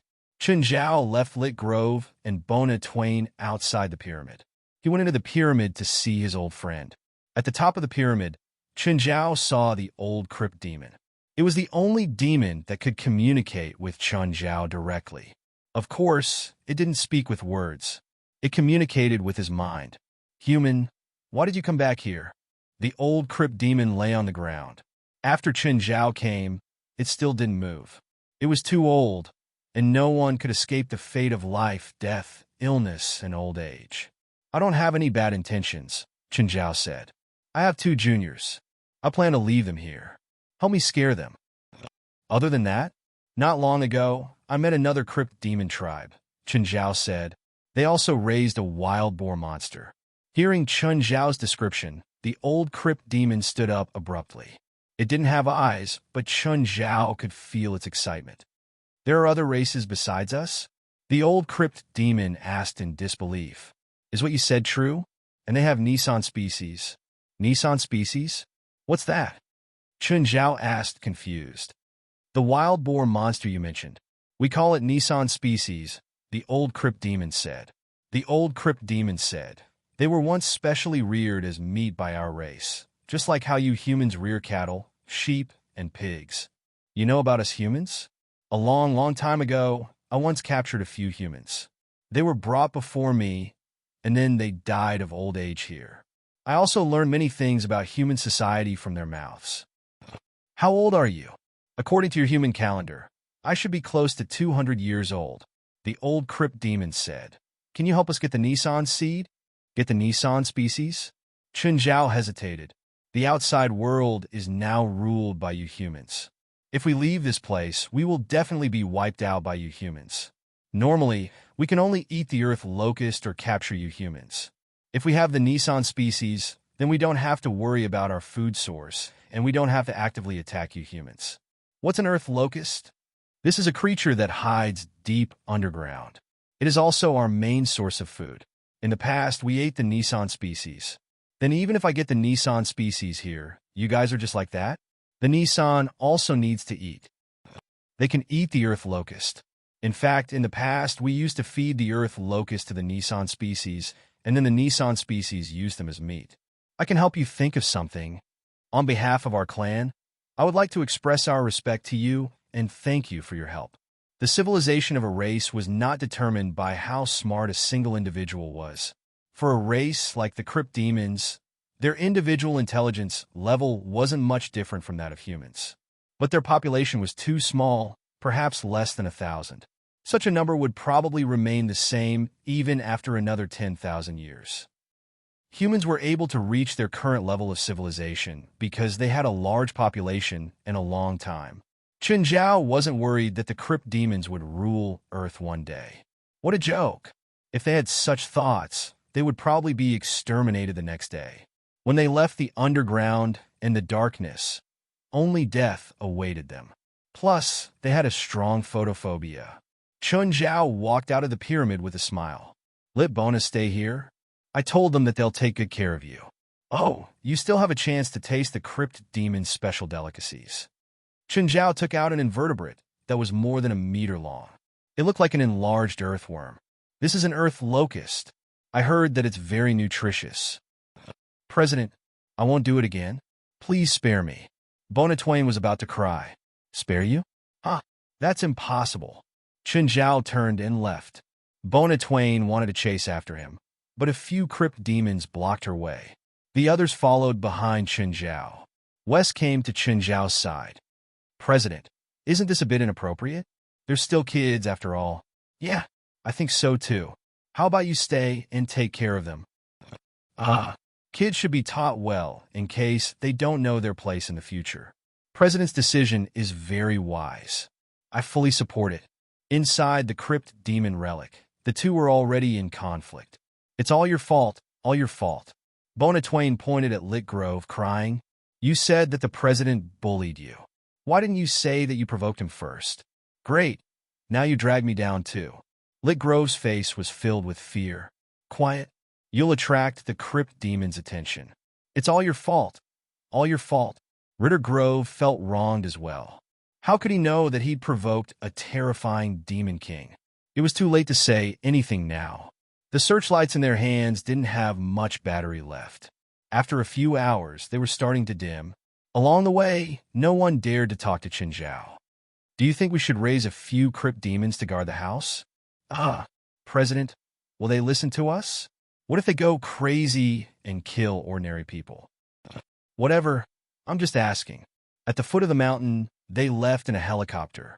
On the other hand, Chen Zhao drove back. Lapel, there's a party tonight. Dress up nicely. Hyson, I'm not free tonight, Lapel said. She knew the nature of Hyson's party. She didn't want to dress up and send herself to the tiger's mouth. If she fell into the trap, her life would be over. Lapel, I'm not discussing with you. You have to come tonight. There are many important guests at the party. Don't you want to be in the entertainment industry? If you catch the eye of one or two of them, it's not impossible for you to get a role on the big screen. Many agents use this to trick young and ignorant women. Many women were tricked by this every year. But Lapel knew very well what level Hyson was at. He was just a second-rate model agent. How could he know any big shots? What kind of high-end party could he attend? Stop joking. There were only a few people in Hollywood who could decide their own roles. Chapter 1009. Hyson, I really don't have time, and I have an interview tomorrow. I need to be in my best condition, Lepore said. Hyacint's tone suddenly turned unpleasant. Lepore, are you sure you want to refuse my request? Lepore's expression was a little ugly. After all, if she fell out with Hyacint, Hyacint would directly freeze her and cut off her path of retreat. Then, her life would become very difficult. After all, Hyacint had arranged all of her jobs. If Hyacint didn't arrange a job for her, Lepore would have nothing to eat in 10 days. Hyacint, I really can't go. Then forget it. Hyacint's tone became cold. Lepore knew that the situation was not good. If she fell out with Hyacint, she would have to change an agent. But she was the weaker party. Changing an agent meant that she would have to start all over again. If she was a famous model or artist, many agencies would be willing to sign her. But for an unknown model like Lepore, there were too many beautiful women in Los Angeles who could replace her. Even if she jumped down from the tallest building in Los Angeles, she wouldn't be on the entertainment news. She would most likely be on the social news. Moreover, she was not in the best stage of development. The best stage of development for a model was between 13 and 16 years old. The golden age for a model was between 20 and 25 years old, which was even shorter than the professional lifespan of an athlete. Lepore had been a model since she was a teenager, and she was now 22 years old. If she had to start all over again, her career would probably be greatly affected. After all, other modeling agencies would rather sign new models, who were younger and had more development potential, than sign older models like Lepore, who had no reputation at all. Wait, I'll go. Send me the address. Lepore had no choice but to compromise. That's a good girl. You're not young anymore. You should find a way out for yourself. Lepore was indignant, but she had no other choice. However, if she went alone, she would definitely be sending herself into a tiger's mouth. But who should she find to go with her? After thinking for a while, Lepore suddenly thought of someone. Chen Zhao. He seemed to be a good candidate, but she didn't know if he would be willing to help her. Lepore decided to give it a try. She dialed Chen Zhao's phone number. Hello? Teacher, I'm Raphael. What is it? Are you going to pay me back? No. Raphael curled his lips. Does this guy only remember that I owe him money? Then what is it? Teacher, I have a party and I need a male companion. Not interested. Go find a boy yourself. There should be many boys in school who would be willing to be your partner. Chen Zhao rejected her decisively. In America, which was a country that advocated freedom, teacher-student relationships were taboo. Even if both parties were adults, a teacher-student relationship was not allowed. This was because the United States had a rule called the taboo of power. For example, between a student and a teacher, the teacher would be the one with the power, while the student would be the one being dominated and threatened.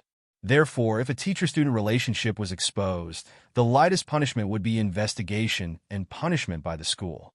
If it was more serious, the school might even prosecute them. Chen Zhao didn't want to lose his reputation just to get Bohr. Teacher, I really need help. I have to go to that party, but it's not safe for me to go alone. What party? Chen Zhao frowned. A party organized by my manager, Raphael said. In other words, I only need to protect you from being harassed by those people. Yes, Raphael answered.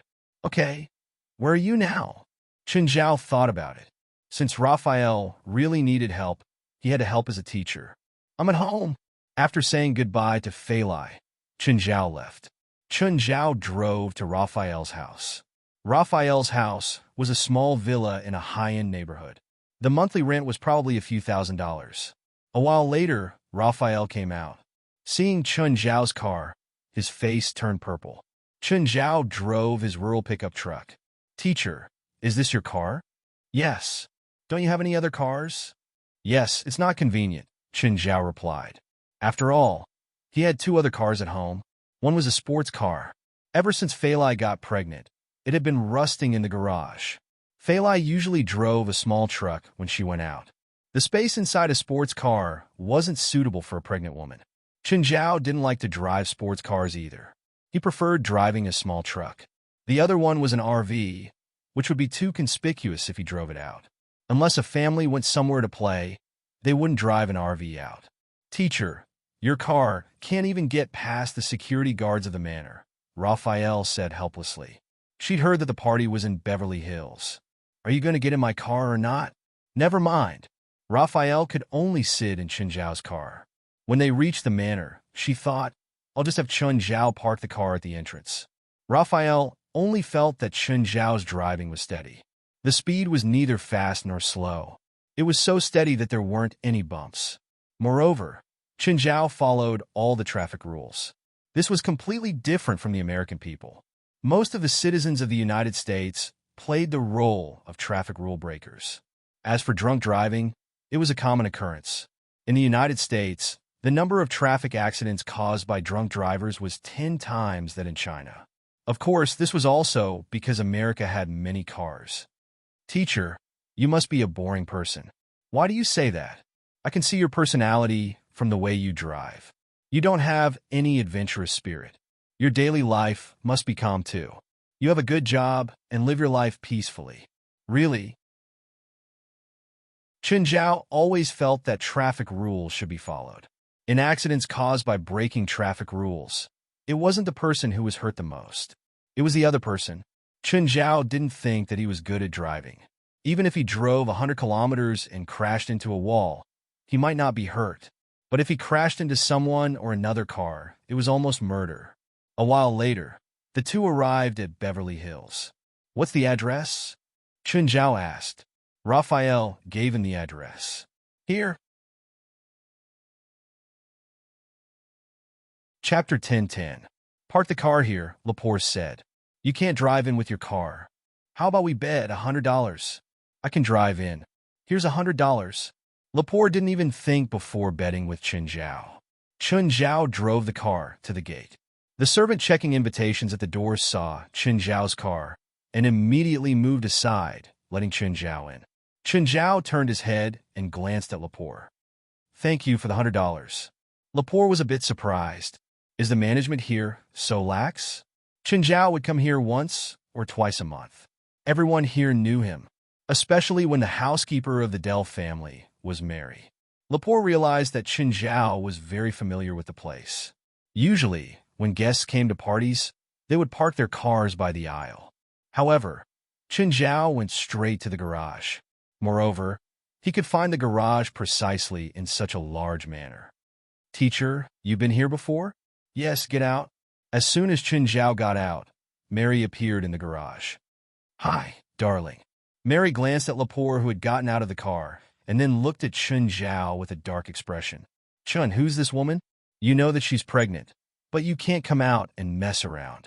Ah, Mary, you're mistaken. She's my student. Apart from that, we have nothing to do with each other. Really? Really? Chen Zhao shrugged. I'm here to accompany her to the party. Oh, keep an eye on her later. If anyone harasses her, kick them out. Okay, I'm not here anymore. I still have a lot of things to do. With that, Mary turned and left. Lepore looked at Chen Zhao. Who is she? She's Mary, the housekeeper here. No wonder Chen Zhao was so familiar with the place. He knew the housekeeper, Lepore thought. Lepore arrived at the manor. Looking at the size, she couldn't help but click her tongue. The size of the manor was unimaginably large. Just the swimming pool alone was bigger than the apartment she was renting, not to mention the rest. The owner is very rich, right? A major shareholder of CAA, Chen Zhao said. Lepore was shocked. A major shareholder of CAA was one of the most powerful people in Hollywood. If you're in trouble, go find Mary, Chen Zhao said. I won't stay with you. Where are you going? I'll go greet someone I know. All right then. Chen Zhao went to Risfar's manor. After all, they were already here. Whether it was Dell or Risfar, they had to greet them. Chen Zhao was also familiar with Risfar's family, so he easily entered the house. Hi Chen, why are you here? Risfar had heard from the guard that Chen Zhao was here, so he came out to welcome him. One of my students came to Dell's party, Chen Zhao said. I only found out about Dell's party when I came, so I came to say hi to you. I have to go later. Then let's go together, Risfar said. Is Lauren not at home? She took Vera and Ronnie to New York to play. I'm the only one at home. Just then, his phone rang. Hey, Chen, I heard from Mary that you're here. Where are you now? Why can't I find you? I'm at Risfar's place. We're planning to go together. Oh, then I'll wait for you. With that, Del hung up. Hyson found Lepore, and when he saw Lepore's exquisite makeup, his eyes couldn't help but light up. Lepore, come here. I'll introduce a few friends to you. Lepore's eyes flashed as she looked at Hyson. She seemed hesitant. You're already here. What are you waiting for? It's good for you to make more friends. Lepore had no choice but to follow Hyson to the garden. There were two people sitting in the garden. When they saw Hyson and Lepore, their eyes lit up. Hi, Mr. White, Mr. Wilson. Hyson went up to greet them. She's Lepore, my model. Hyson tugged at Lepore. Lepore, Mr. White, is an independent film director. He's directed several movies. Mr. Wilson is a famous screenwriter. When Raphael heard about independent films, he had already lost interest. What was an independent film? It was an artistic film that broke away from the producer system of Hollywood. It was self-funded and even self-directed. It couldn't be said that independent films had no influence, but they were undeniably a minority. If it were one of the top independent film directors, Lepore might be interested. But this White, she had never heard of him at all. Hyson was telling the truth. White was indeed an independent film director. But to be precise, he was just an assistant director or an assistant director. Miss Lepore, you're really good. Are you interested in entering the big screen? If you are, I can help you choose a few good roles. Lepore, haven't you always wanted to be in a movie? What are you waiting for? Hurry up and thank Mr. White. Thank you, Mr. White. Miss Lepore, I can also tailor a movie script for you. Why don't we discuss it in depth? White and Wilson took turns to throw sugar-coated bullets at her. Lepore smiled insincerely. She always had an unapproachable attitude. She didn't accept or reject. She offered to give a role and a tailor-made script the first time they met. What did she have to do? It was impossible. Miss Lepore, I provided scripts to many famous directors. For example, I'm one of the co-writers for Sea Patrol. Many scenes were written by me. Wilson took the initiative to elevate his status. The so-called co-writer was actually a small scriptwriter in the editing team, or even just an assistant scriptwriter. But now, anyone who was even a little bit related to Stephen would become superior. And the two of them often used this to deceive some inexperienced girls. Thank you, Mr. White. Thank you, Mr. Wilson. I still have something to do. I'll leave first. Lepore was sure that the two wanted to trick her. Seeing that Lepore was about to leave, the two's expressions changed. They turned to look at Hyson. Hyson immediately stopped Lepore. Lepore, what are you doing? I asked you to come here to introduce people to you. Is this your attitude?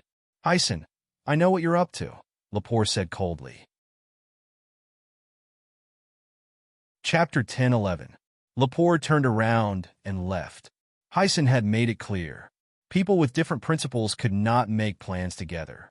However, Hyson was not willing to be stood up by Lepore.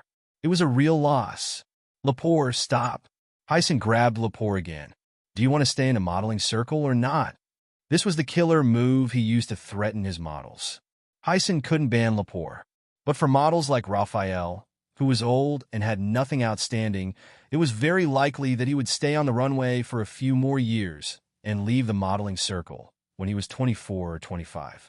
If a model had been in the industry for 3 years and still wasn't famous, then she might not have the chance to become famous again. Nowadays, all the famous models, without exception, were either 18 or 19 years old, or had become famous when they were 18 or 19. Raphael tried to shake it off but failed. Let go! Hyson tightened his grip. Lepore, you have to agree today. I don't want to talk nonsense with you. Let go. Lepore, do you want to stay in the modeling circle or not? I want to terminate the contract. Terminate the contract? If you want to terminate the contract before the contract expires, you have to pay $200,000. Can you afford it? Just then a voice came. Let go of me. Mary rushed over. Hyson and Lepore were both shocked. Hyson let go of Lepore's hand. What are you doing? Mary shouted. Who are you? It's none of your business. Hyson looked at Mary, who was wearing a servant's clothes, with disdain. Now, get out of the manor, or I'll throw you out. I was invited here by the owner. Who do you think you are? You won't leave? Don't regret it. Mary looked at Hyson angrily. How dare a servant be so presumptuous? Hyacinth did not take Mary seriously at all. Lepore, you'd better be sensible. Let's go. Mary pulled Lepore away. You'll regret it, Hyacinth shouted behind Lepore. Lepore followed Mary, but her heart was heavy. She knew that her career would be very difficult. Ms. Mary, where are we going? Find someone who can help you vent your anger, Mary said. Mary led Bob into the drawing room. Mr. Dell, come here. Dell's eyes lit up when he saw Raphael beside Mary. Mary, the girl beside you, is so beautiful. Do you want to introduce her to me? Miss Lepore was brought here by Chun. She's a student. Are you sure you want to know her? Forget it. What's the matter? Miss Lepore was bullied just now. Who dares to mess around in my manor? Dell frowned. Mary was a little surprised. This young man was the owner of this manor? From their tone, it seemed that this man was very familiar with his teacher. It's my agent. He wants me to sell my body. What do you do? Model. Aren't you Chin's student? I'm studying at UCLA. Modeling is my part-time job. Dell nodded. What's your agent's name? Hyacinth. Hyacinth? I don't know him. How did he get my party invitation? Just then, Chin Zhao and Risfar walked in. Chin, you're here? Dell glanced behind Lepore. Lepore turned around and saw Chun Zhao walking over. Lepore, how come you're here? Aren't you going to get to know the guests? Chun, you're such a terrible teacher, Mary said directly. Your student was bullied. Lepore, what happened? Lowering her head, Lepore told Chun Zhao the whole story. Chun, I had someone throw the 3 guys into the sea to feed the sharks, Risfar said. Lepore looked at Risfar. Who was this guy? Judging from his tone, he sounded like a mafia boss. There's no need. Chun Zhao waved his hand. Don't always think about using violence. The 3 of them were still in the garden. At this moment, a tall woman walked over. Hey, don't you have a girlfriend? The 3's eyes lit up when they saw the woman. Hi, how should I address you? Hyacinth asked. I'm Merlin. The beauty introduced herself. The 3 also introduced themselves, exaggerating their professions and identities as usual. How about we go somewhere else to drink? Merlin asked in a teasing tone. Hyacinth and the other 2 didn't suspect anything. They only felt that the woman was truly sexy. Where are we going? Somewhere where there's wine and no one will disturb us, Merlin said. The 3 of them impatiently followed behind Merlin. Merlin turned left and right. Hyacinth looked around hesitantly. Merlin, you've been here before? Yes. Smiling, Merlin said, let's go to the wine cellar. No one will disturb us there. Hyacinth, White, and Wilson immediately felt their bodies heat up. The lock of the wine cellar seemed to be broken. The 3 followed Merlin into the wine cellar. The wine cellar was filled with the aroma of wine. The racks were filled with all kinds of famous wines. The 3 of them were attracted by the wine. They realized that many of the wines were expensive and famous. Hyacinth picked up a bottle of wine and sucked in a breath of cold air. This is St. Brandy. This bottle alone costs $200,000.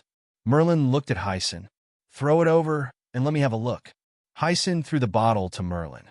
Merlin purposely missed it. The wine bottle fell to the ground and shattered with a clang. Oh no, let's go. We can't stay here. What are you afraid of? There's so much wine here. Even the owner won't be able to find us. Don't you want to play a game here? The 3 of them felt a little horny. Merlin pointed at a bottle on a rack. Open that bottle. We have a lot of time to play. Open a few more bottles, Merlin said. Let's party to our heart's content. The 3 of them were a little slow in thinking. They enjoyed the wine to their heart's content. I'll go get some food. Wait for me here. I'll be back soon. Merlin licked his lips. Okay, come back quickly. After leaving the wine cellar, Merlin kept her head down and covered her face with her hair. She had to avoid the surveillance camera above her head in case the police found her. Merlin went to a living room on the 3rd floor. Chun Zhao and the others were inside. Mr. Risfar, it's done. Chapter 10-12. Lepore had seen everything happen the whole time. If it were her, she wouldn't spend $200,000, no matter how big of a grudge she had. But the others in the room seemed to take it for granted. Chun Zhao was the one who'd come up with the idea. When Lepore looked at Chen Zhao, she was a little afraid. The wine in the cellar was at least tens of thousands of dollars, and the most was at least hundreds of thousands. Lepore knew very well that the three of them were dead for sure. Merlin had left without hesitation. She couldn't afford to offend anyone in the room. Everyone in the room was a man-eating beast. Are you satisfied now that I helped you vent your anger? Chen Zhao asked. Lepore lowered her head. After a while, she said, Hyson has my contract. Leave it to me, Del said. Mary, call the police. The three were still in a daze. Hyson asked, why isn't Merlin back yet? The door to the cellar opened, and a group of police officers walked in. They saw the broken pieces of wine bottles on the ground, and the strong smell of alcohol permeated the air. Mr. Policeman, it's them. They came in here to steal and deliberately destroy the wine storage here. Wait, what are you doing? What are you doing? What happened? The three immediately resisted, but the police didn't care. They handcuffed them right away. Just then, Del led the way to the three. Lepore followed behind him. Lepore, what's going on? Gentlemen, you barged into my party and broke the lock of my cellar. You stole from the cellar and caused me great losses. I need compensation, Del said indifferently. Del said calmly, of course, you can refuse, but I can guarantee that you will return the money to me. The three immediately sobered up. Then they started sweating. They suddenly realized what they'd done. Wait, we didn't do it. A woman brought us here. We don't know? Woman? What woman?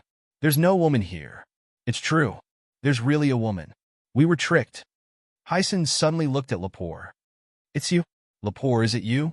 Lepore only smiled and didn't speak. At this moment, Raphael felt very relieved. Who would have thought that Hyson, who used to strut around in front of her, would be in such a sorry state? This is a trap, a fraud. Hyson had already come to his senses. You deliberately lured us here. I'm going to sue you, all of you, and the police. I'm going to file a complaint against you too. Mr. Officer, please take them to the police station. I'll send my lawyer to negotiate with them later, Del said. They basically didn't need to worry about what would happen next. I'll send you back. After everything was over, Chen Zhao drove Raphael home. Raphael did not speak again along the way. Just because of a single conflict, Chen Zhao had caused Hyson and the other two to suffer heavy losses. By the time they left, things had already come to an end. Hyson, who had been unyielding before, returned Lepore's contract to Lappower. At the same time, he also paid Del $1 million. This made Raphael see Chen Zhao, his teacher, in a new light. It also made her afraid of Chen Zhao. His teacher was far more dangerous than Hyson. When he had money, he would definitely return it as soon as possible. He definitely couldn't be offended. Raphael secretly made up her mind. We're here. Get out. Thank you, teacher. Exhausted, Raphael returned home. However, she was filled with confusion about her future. She was free now, but she didn't have any background. Without an agency or manager, she couldn't even get a job. Of course, she could find a job on her own. But as a model, not to mention whether she was qualified for the job, she couldn't allocate her time. The next day, Raphael seemed to be unaffected by anything. After dressing up carefully, she went out. Baroness Clubhouse was the most high-end clubhouse in Los Angeles. Just the area alone was comparable to a community park. The architectural style was similar to that of medieval Europe, but with a modern aesthetic. Even the celebrities in Hollywood flocked to it. However, Raphael was stopped at the door. Please take out your work pass. Sorry, I'm here for an interview. Oh, take this temporary pass and go in from there. The slogan in America was equality for all. But in this country, it was the most unequal society in the world. People were divided into the rich and the poor. The hidden class system was very obvious. The rich were the nobles here, and the poor were nothing here. For example, in Baroness Clubhouse, you couldn't even walk through the front door. Of course, Raphael wasn't the kind of person who wouldn't walk through the front door. Having been a model for so many years, she knew very well that the status of a model was not as glamorous as it seemed. When Raphael entered the clubhouse for the interview, there were already about 100 models there. A 1/10 acceptance rate was higher than expected. Raphael thought to herself, For some companies, the acceptance rate might be 1/20th or even 1/30th. The interview was very fast. The average time for each model was about 3 minutes. And it wasn't just one interviewer. When Raphael entered the interview room, there was a man and a woman sitting inside. The two from Raphael were two of the three main designers of the Baroness, Triss and Cooper. Many stars flocked to their clothes, but they couldn't get them. Good figure, but it's a pity that the clothes don't match. This year's popular lipstick is dark pink. Your fashion sense is too low. 22 years old. The upper age limit is also 22 years old, Triss said. Also, are you in college? Yes. Will your studies be affected? Or will your runway show and rehearsals be affected? Cooper asked. I have my teacher's approval and got his signature. I will focus on modeling, Raphael said seriously. If a student wanted to do other part-time jobs, he or she needed the teacher's approval. Otherwise, they wouldn't be allowed to work. Raphael took out her part-time application and placed it in front of Triss and Cooper. It was stamped by the school and signed by the teacher. Take a few steps. Average, Triss commented. And there's no agency. Sorry, Miss Raphael, you don't meet the requirements of our company. Please. Chapter 10:13. What a waste of time. Cooper pursed his lips.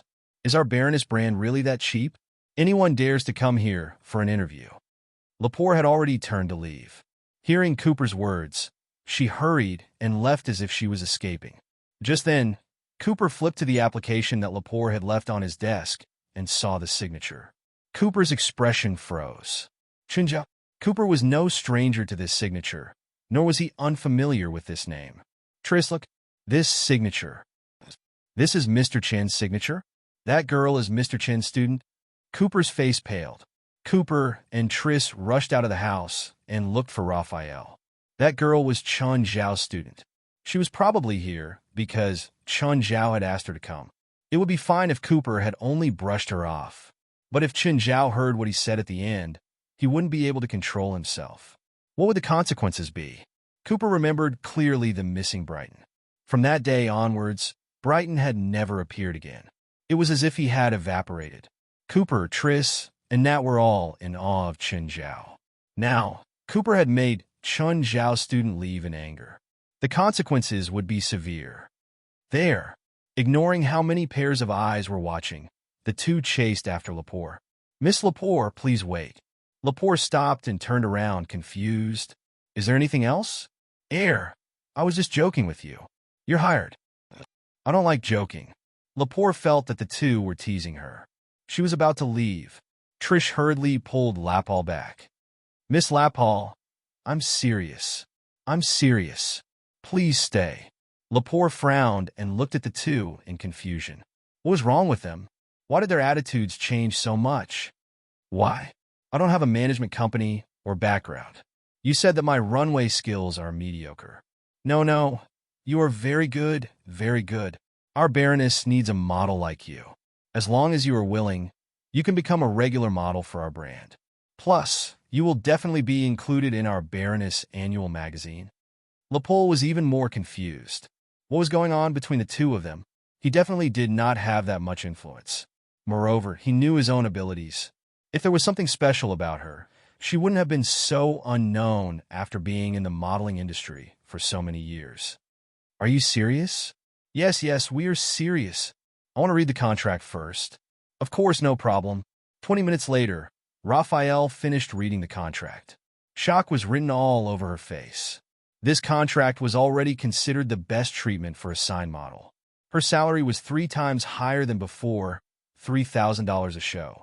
Moreover, there were all kinds of benefits and basic salary. Raphael didn't understand why he could get such a salary. Miss Laper, if there's no problem, we can sign the contract now. Raphael nodded and signed his name. Raphael, the offensive words we said just now. Can you not let Mr. Chen know? Raphael was stunned. You know my teacher? How funny. How could we not know each other? Mr. Chen is friends with our boss, Cooper said in a roundabout way. Raphael didn't expect Chun Zhao to have so many connections.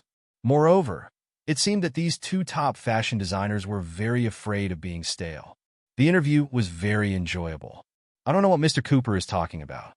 Cooper heaved a sigh of relief. Miss Raphael, our company will be shooting a promotional video tomorrow. Remember to come early. Of course, no problem. Helis was the third person to pass the first level of the Tower of Trials. Before her, only Gaia and Norma had passed the first level. Moreover, she had also passed the first level perfectly and obtained a SSS score. Payne and Eric looked at Helis enviously. Ever since she'd obtained the Death Mist in Sandro National Park, Helis' abilities had improved by leaps and bounds. Helis, from now on, you're an official member of the association, Chen Zhao said. You'll be treated like an official member. Chen Zhao looked at Payne and Eric. You two work hard too. Don't lose to the girls. The two wanted to cry. Was the first level so easy to pass? Most people in the association didn't pass. Then Chen Zhao turned to West and the others. You guys have to work hard too. Didn't you realize that apart from me, everyone who passed the first level is a girl?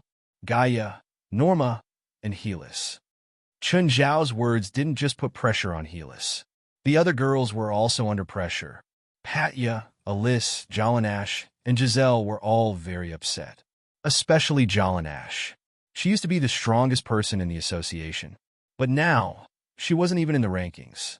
It was fine if she was weaker than Chen Zhao. But now, even newbies were stronger than her. She was very unhappy.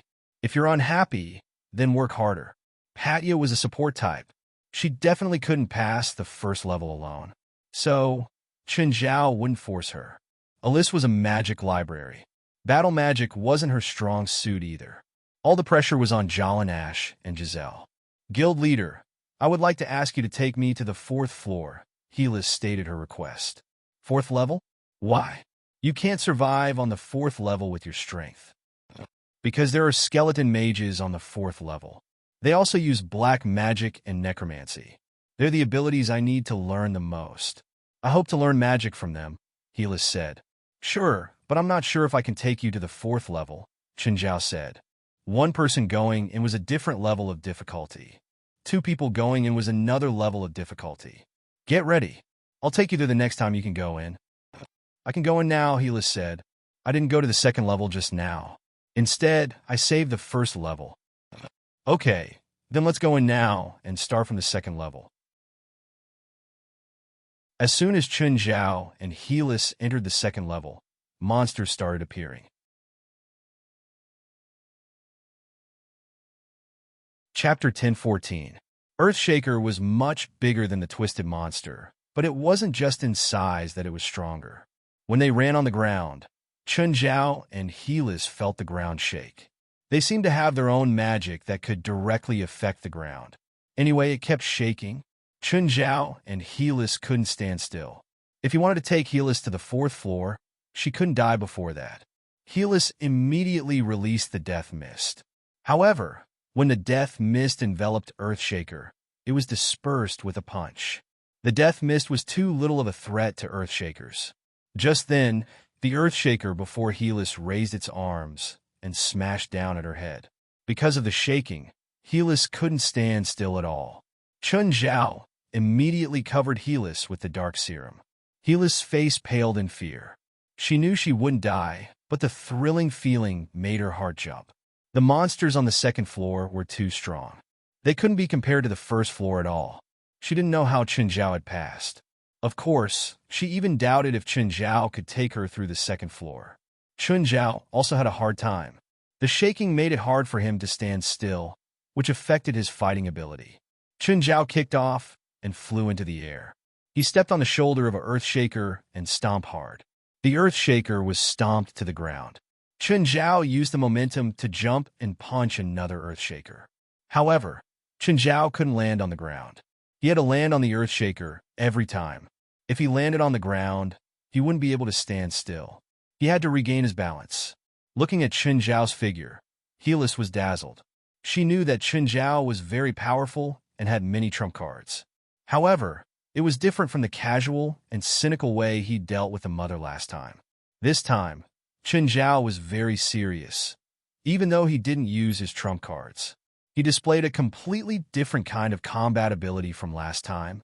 She couldn't even deal with one Earthshaker, but Chen Zhao could do it easily. Of course, it was an exaggeration to say that he could do it easily, but Chen Zhao could really deal with it easily.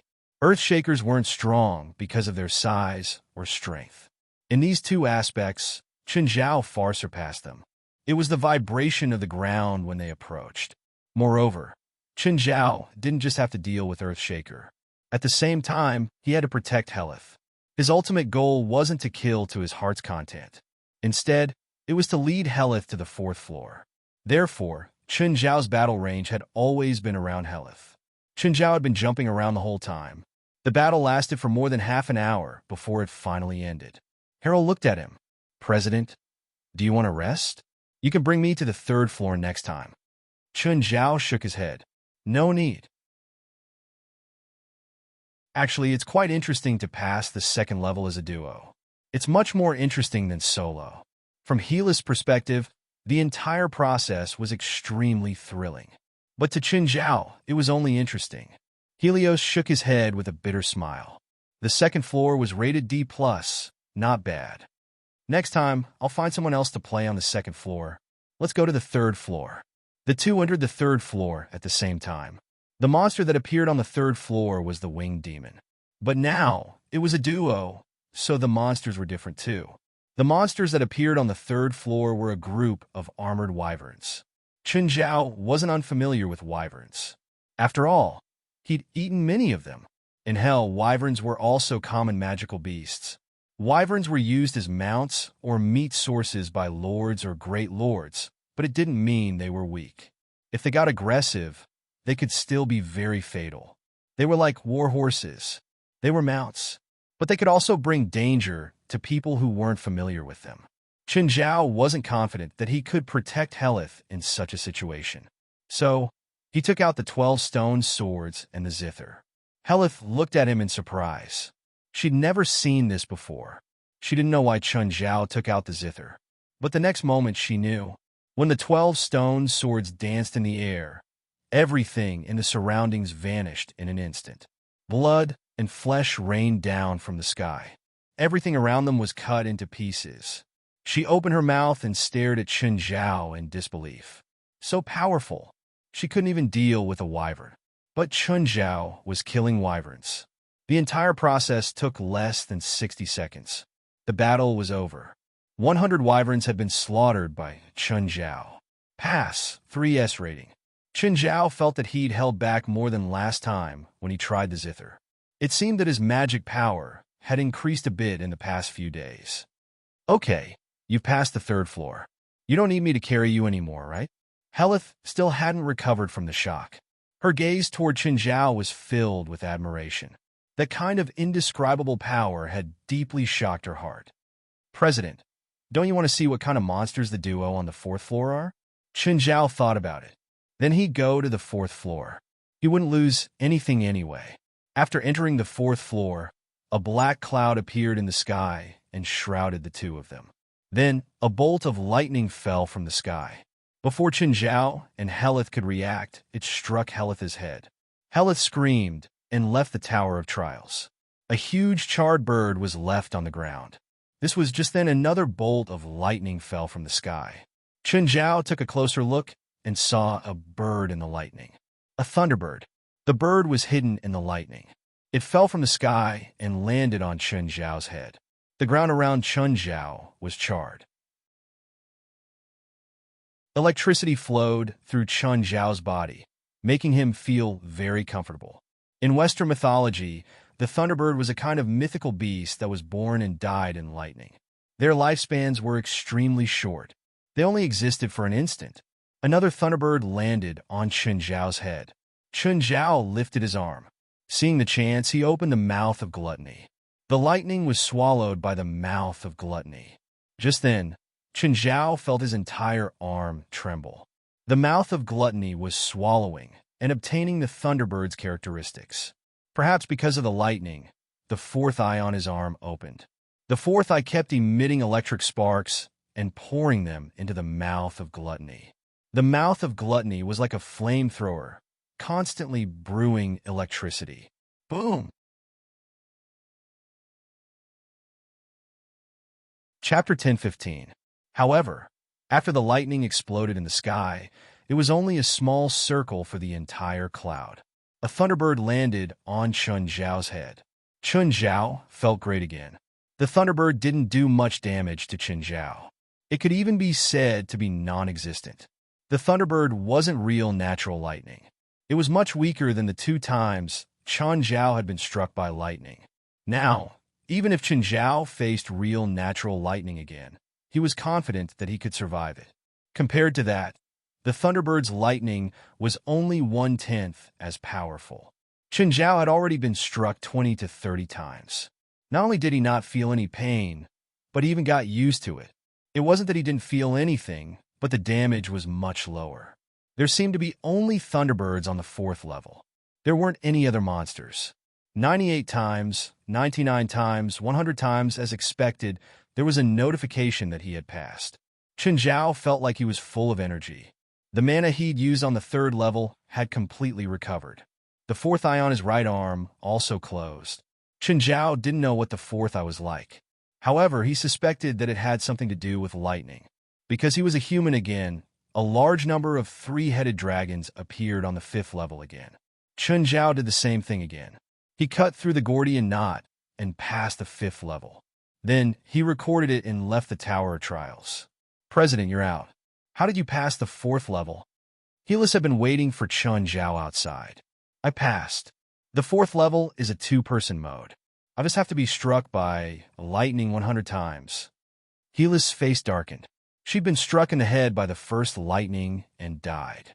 Chun Zhao had been struck by lightning 100 times inside. It seemed that the difference between her and Chun Zhao wasn't just in power. Even his ability to resist attacks was worlds apart. Jalik, Padalu, and Giselle are at the headquarters, right?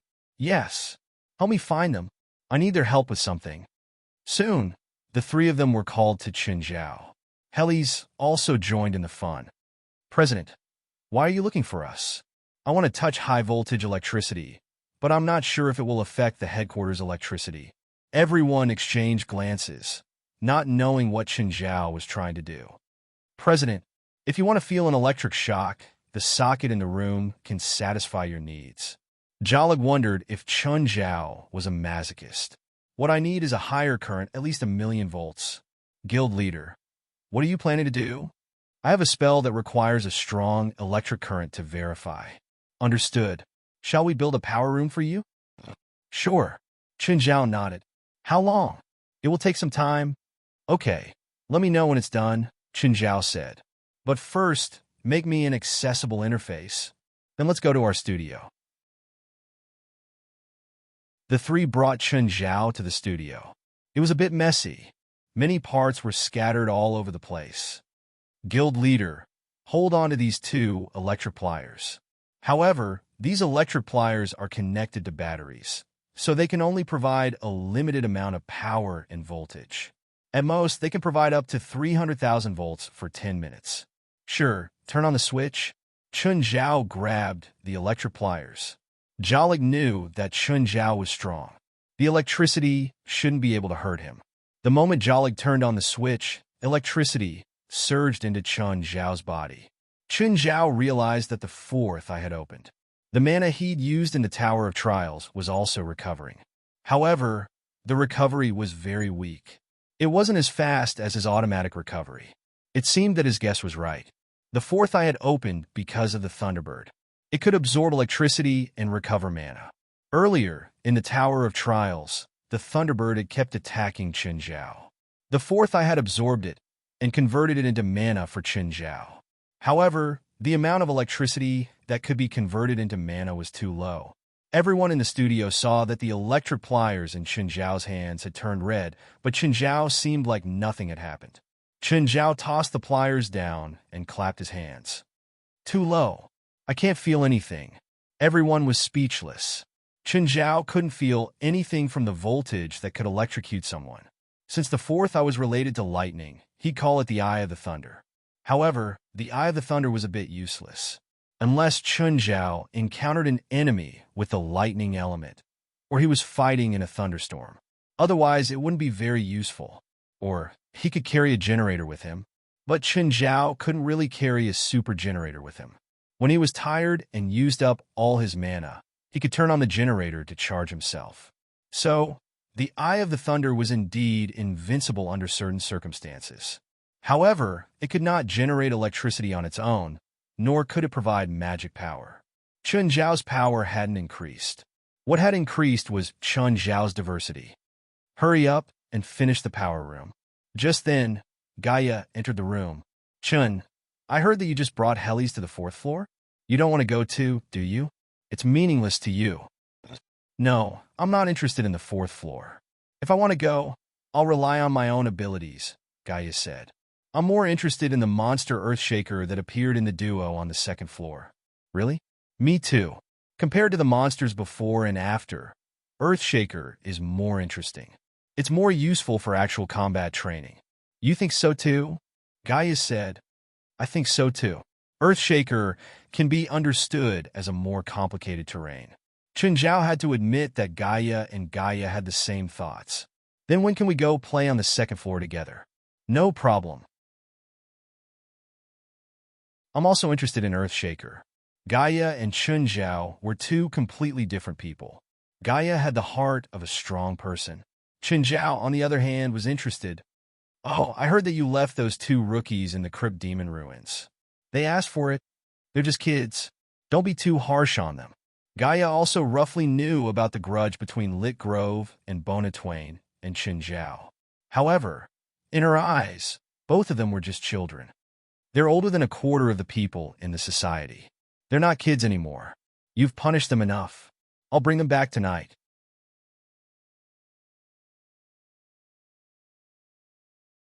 Chapter 10:16.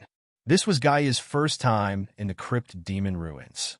When the supernatural organization first fought against the family, she hadn't joined the supernatural organization yet. Last time when Lit Grove and Bona Twain came to the rescue, she was busy and didn't come. Gaia had been looking for a chance to come and see this place. She had always heard about how fierce and cruel the Crypt Demons here were. Unfortunately, she wouldn't have the chance to see it. At the very least, there was no chance under normal circumstances, because when she entered the Crypt Demon ruins, she took out the association's badge. The Crypt Demon was leading the way. He had no intention of attacking her. Gaia was not the type to act indiscriminately. Therefore, he could only regretfully give up on the idea of making a move. When they entered the depths and saw the pyramid in the ruins, Gaia was also shocked by this great and ancient building. At this moment, Ritter Grove and Bona Twain were like 2 refugees. In less than 2 days, the 2 of them had completely abandoned the so-called fear and disgust. Right now, they were sitting in front of the fire, roasting the earth locusts provided by the Crypt Demons. In the face of hunger, any bottom line would become non-existent. Just a day ago, they were still filled with disgust towards the earth locust. But now, the earth locust was their food, even though they could not eat the earth locust raw. You 2 are better than I thought. At this moment, Gaia's voice sounded. Both of them jumped in fright. When they looked carefully, they realized that it was Gaia. Although the 2 of them were in a sorry state, they did not collapse. Gaia was quite pleased with this. Miss Gaia, why are you here? If you come to pick me up, then leave. Ah? Really? But, the president said, we haven't reached the 3rd day yet. It hasn't even been 2 days, right? The 2 of them became hesitant again. After all, if they disobeyed Chen Zhao's orders again, now they would have to face Chen Zhao's thunderous fury. After overcoming their initial fear, they discovered that this place was not as scary as they had imagined. Thus, they'd rather obediently complete Chen Zhao's punishment, instead of running away on his own. I'm friends with Chen. I've already told him, Gaia said. So you can leave now. Really? That's wonderful. I can finally leave this place. Don't celebrate too early, Lit. You need to continue your work. Chen isn't going to let you off so easily. Lit Grove wanted to cry, but had no tears. If only he had known Chen Zhao was so terrifying. From the first day they met, he would obediently pretend to be a grandson. It was just that he was used to being domineering in the past. He thought that all teachers in the world were the same. He could bully her as he pleased. Who would have thought that Chen Zhao was a terrifying demon king? However, Ritter Grove was no longer as afraid as before. Although the job wasn't that glamorous, but now he had experienced such a terrifying thing. There didn't seem to be anything to be afraid of when he went to guard the morgue. Pack up. Let's go. Gaia realized that the two of them seemed to have grown a lot. Although it was only 2 days, but they seemed to have become completely different people. Flint, Rags, and Two Earth Locust. Why are you carrying these things? A memorial, Ritter Grove said, breathing in the fresh air outside again. Both of them felt their eyes moisten. It was such a touching feeling. Don't make Chin angry anymore. He's been lenient enough to the two of you. Do you know how he dealt with the last person who tried to harm him? I know. He stuffed that person into a meat grinder. Good. The next day, Lit Grove had a good night's sleep and went straight to the headquarters of the association. Unfortunately, Chen Zhao wasn't there today. After asking, he found out that Chen Zhao didn't come every day. Just then, Gaia walked in and saw Ritter Grove. Why are you here, Ms. Gaia? I'm here to see if there's anything I can help with. If there's an operation, you participate. If not, you're busy with your own things or training. How do I train? Ritter Grove asked. West has a public trial ring. Go get it from him, and then go to the Tower of Trials. And then? You'll know after you go in. Just then, Helly's walked in. She'd heard that Ritter Grove had offended Chen Zhao, so she was very unhappy with him. If he wasn't Chen Zhao's student, he would have been torn into pieces. Even if Chen Zhao didn't do anything, she wouldn't let him go. Helly's, you're here. How about we go to the 2nd level together? Sorry, Gaia. I have to keep the 4th level file. Also, I just came out, so I can't go in for a while. Okay, I'll go find Norma. Ever since Norma passed the 1st level, she had no progress on the 2nd. She was already very lucky on the 1st level. Her Eye of Nightmare was useless on the 2nd. Ritter Grove got a ring and went to the Tower of Trials. He'd heard the other members mention the Tower of Trials a few times before. However, he didn't know what exactly it was. Every time, they talked about it vaguely. He didn't know what was inside either. Just then, Gaia and Norma walked over. Ms. Gaia, Ms. Norma, why are you standing here? Since you got the ring, put it on and press it against the stone door. Ritter Grove pressed his palm against the door according to Gaia's instructions. Instantly, Ritter Grove whispered in front of the two of them. How about we bet how long he stays in there? Norma said, 30 seconds, $100. I bet 15 seconds. Gaia looked at the time. Very quickly, 30 seconds passed. Ritter Grove still hadn't come out. 45 seconds later, Lit Grove came out. However, from the looks of it, he was quite frightened. Not bad, kid. You can actually stay in there for 45 seconds. How did you do it? I'm not dead. I'm not dead. What happened just now? Was it an illusion? It's real, but the Tower of Trials doesn't kill people. At least, you won't be killed as long as you have the ring, Gaia said. Gaia said, you still haven't answered my question. How did you last 45 seconds? I dodged the first wave of attacks, Ritter Grove said. Oh, how did you do that? You're tuning in to the Romance Rendezvous YouTube channel. We're so grateful for your support, and don't forget to subscribe to join us on this incredible journey through captivating stories. Your generosity through donations truly makes a world of difference, as it's the primary source of revenue that allows me to expand and enhance this channel for you. Thank you from the bottom of my heart for being a part of this adventure.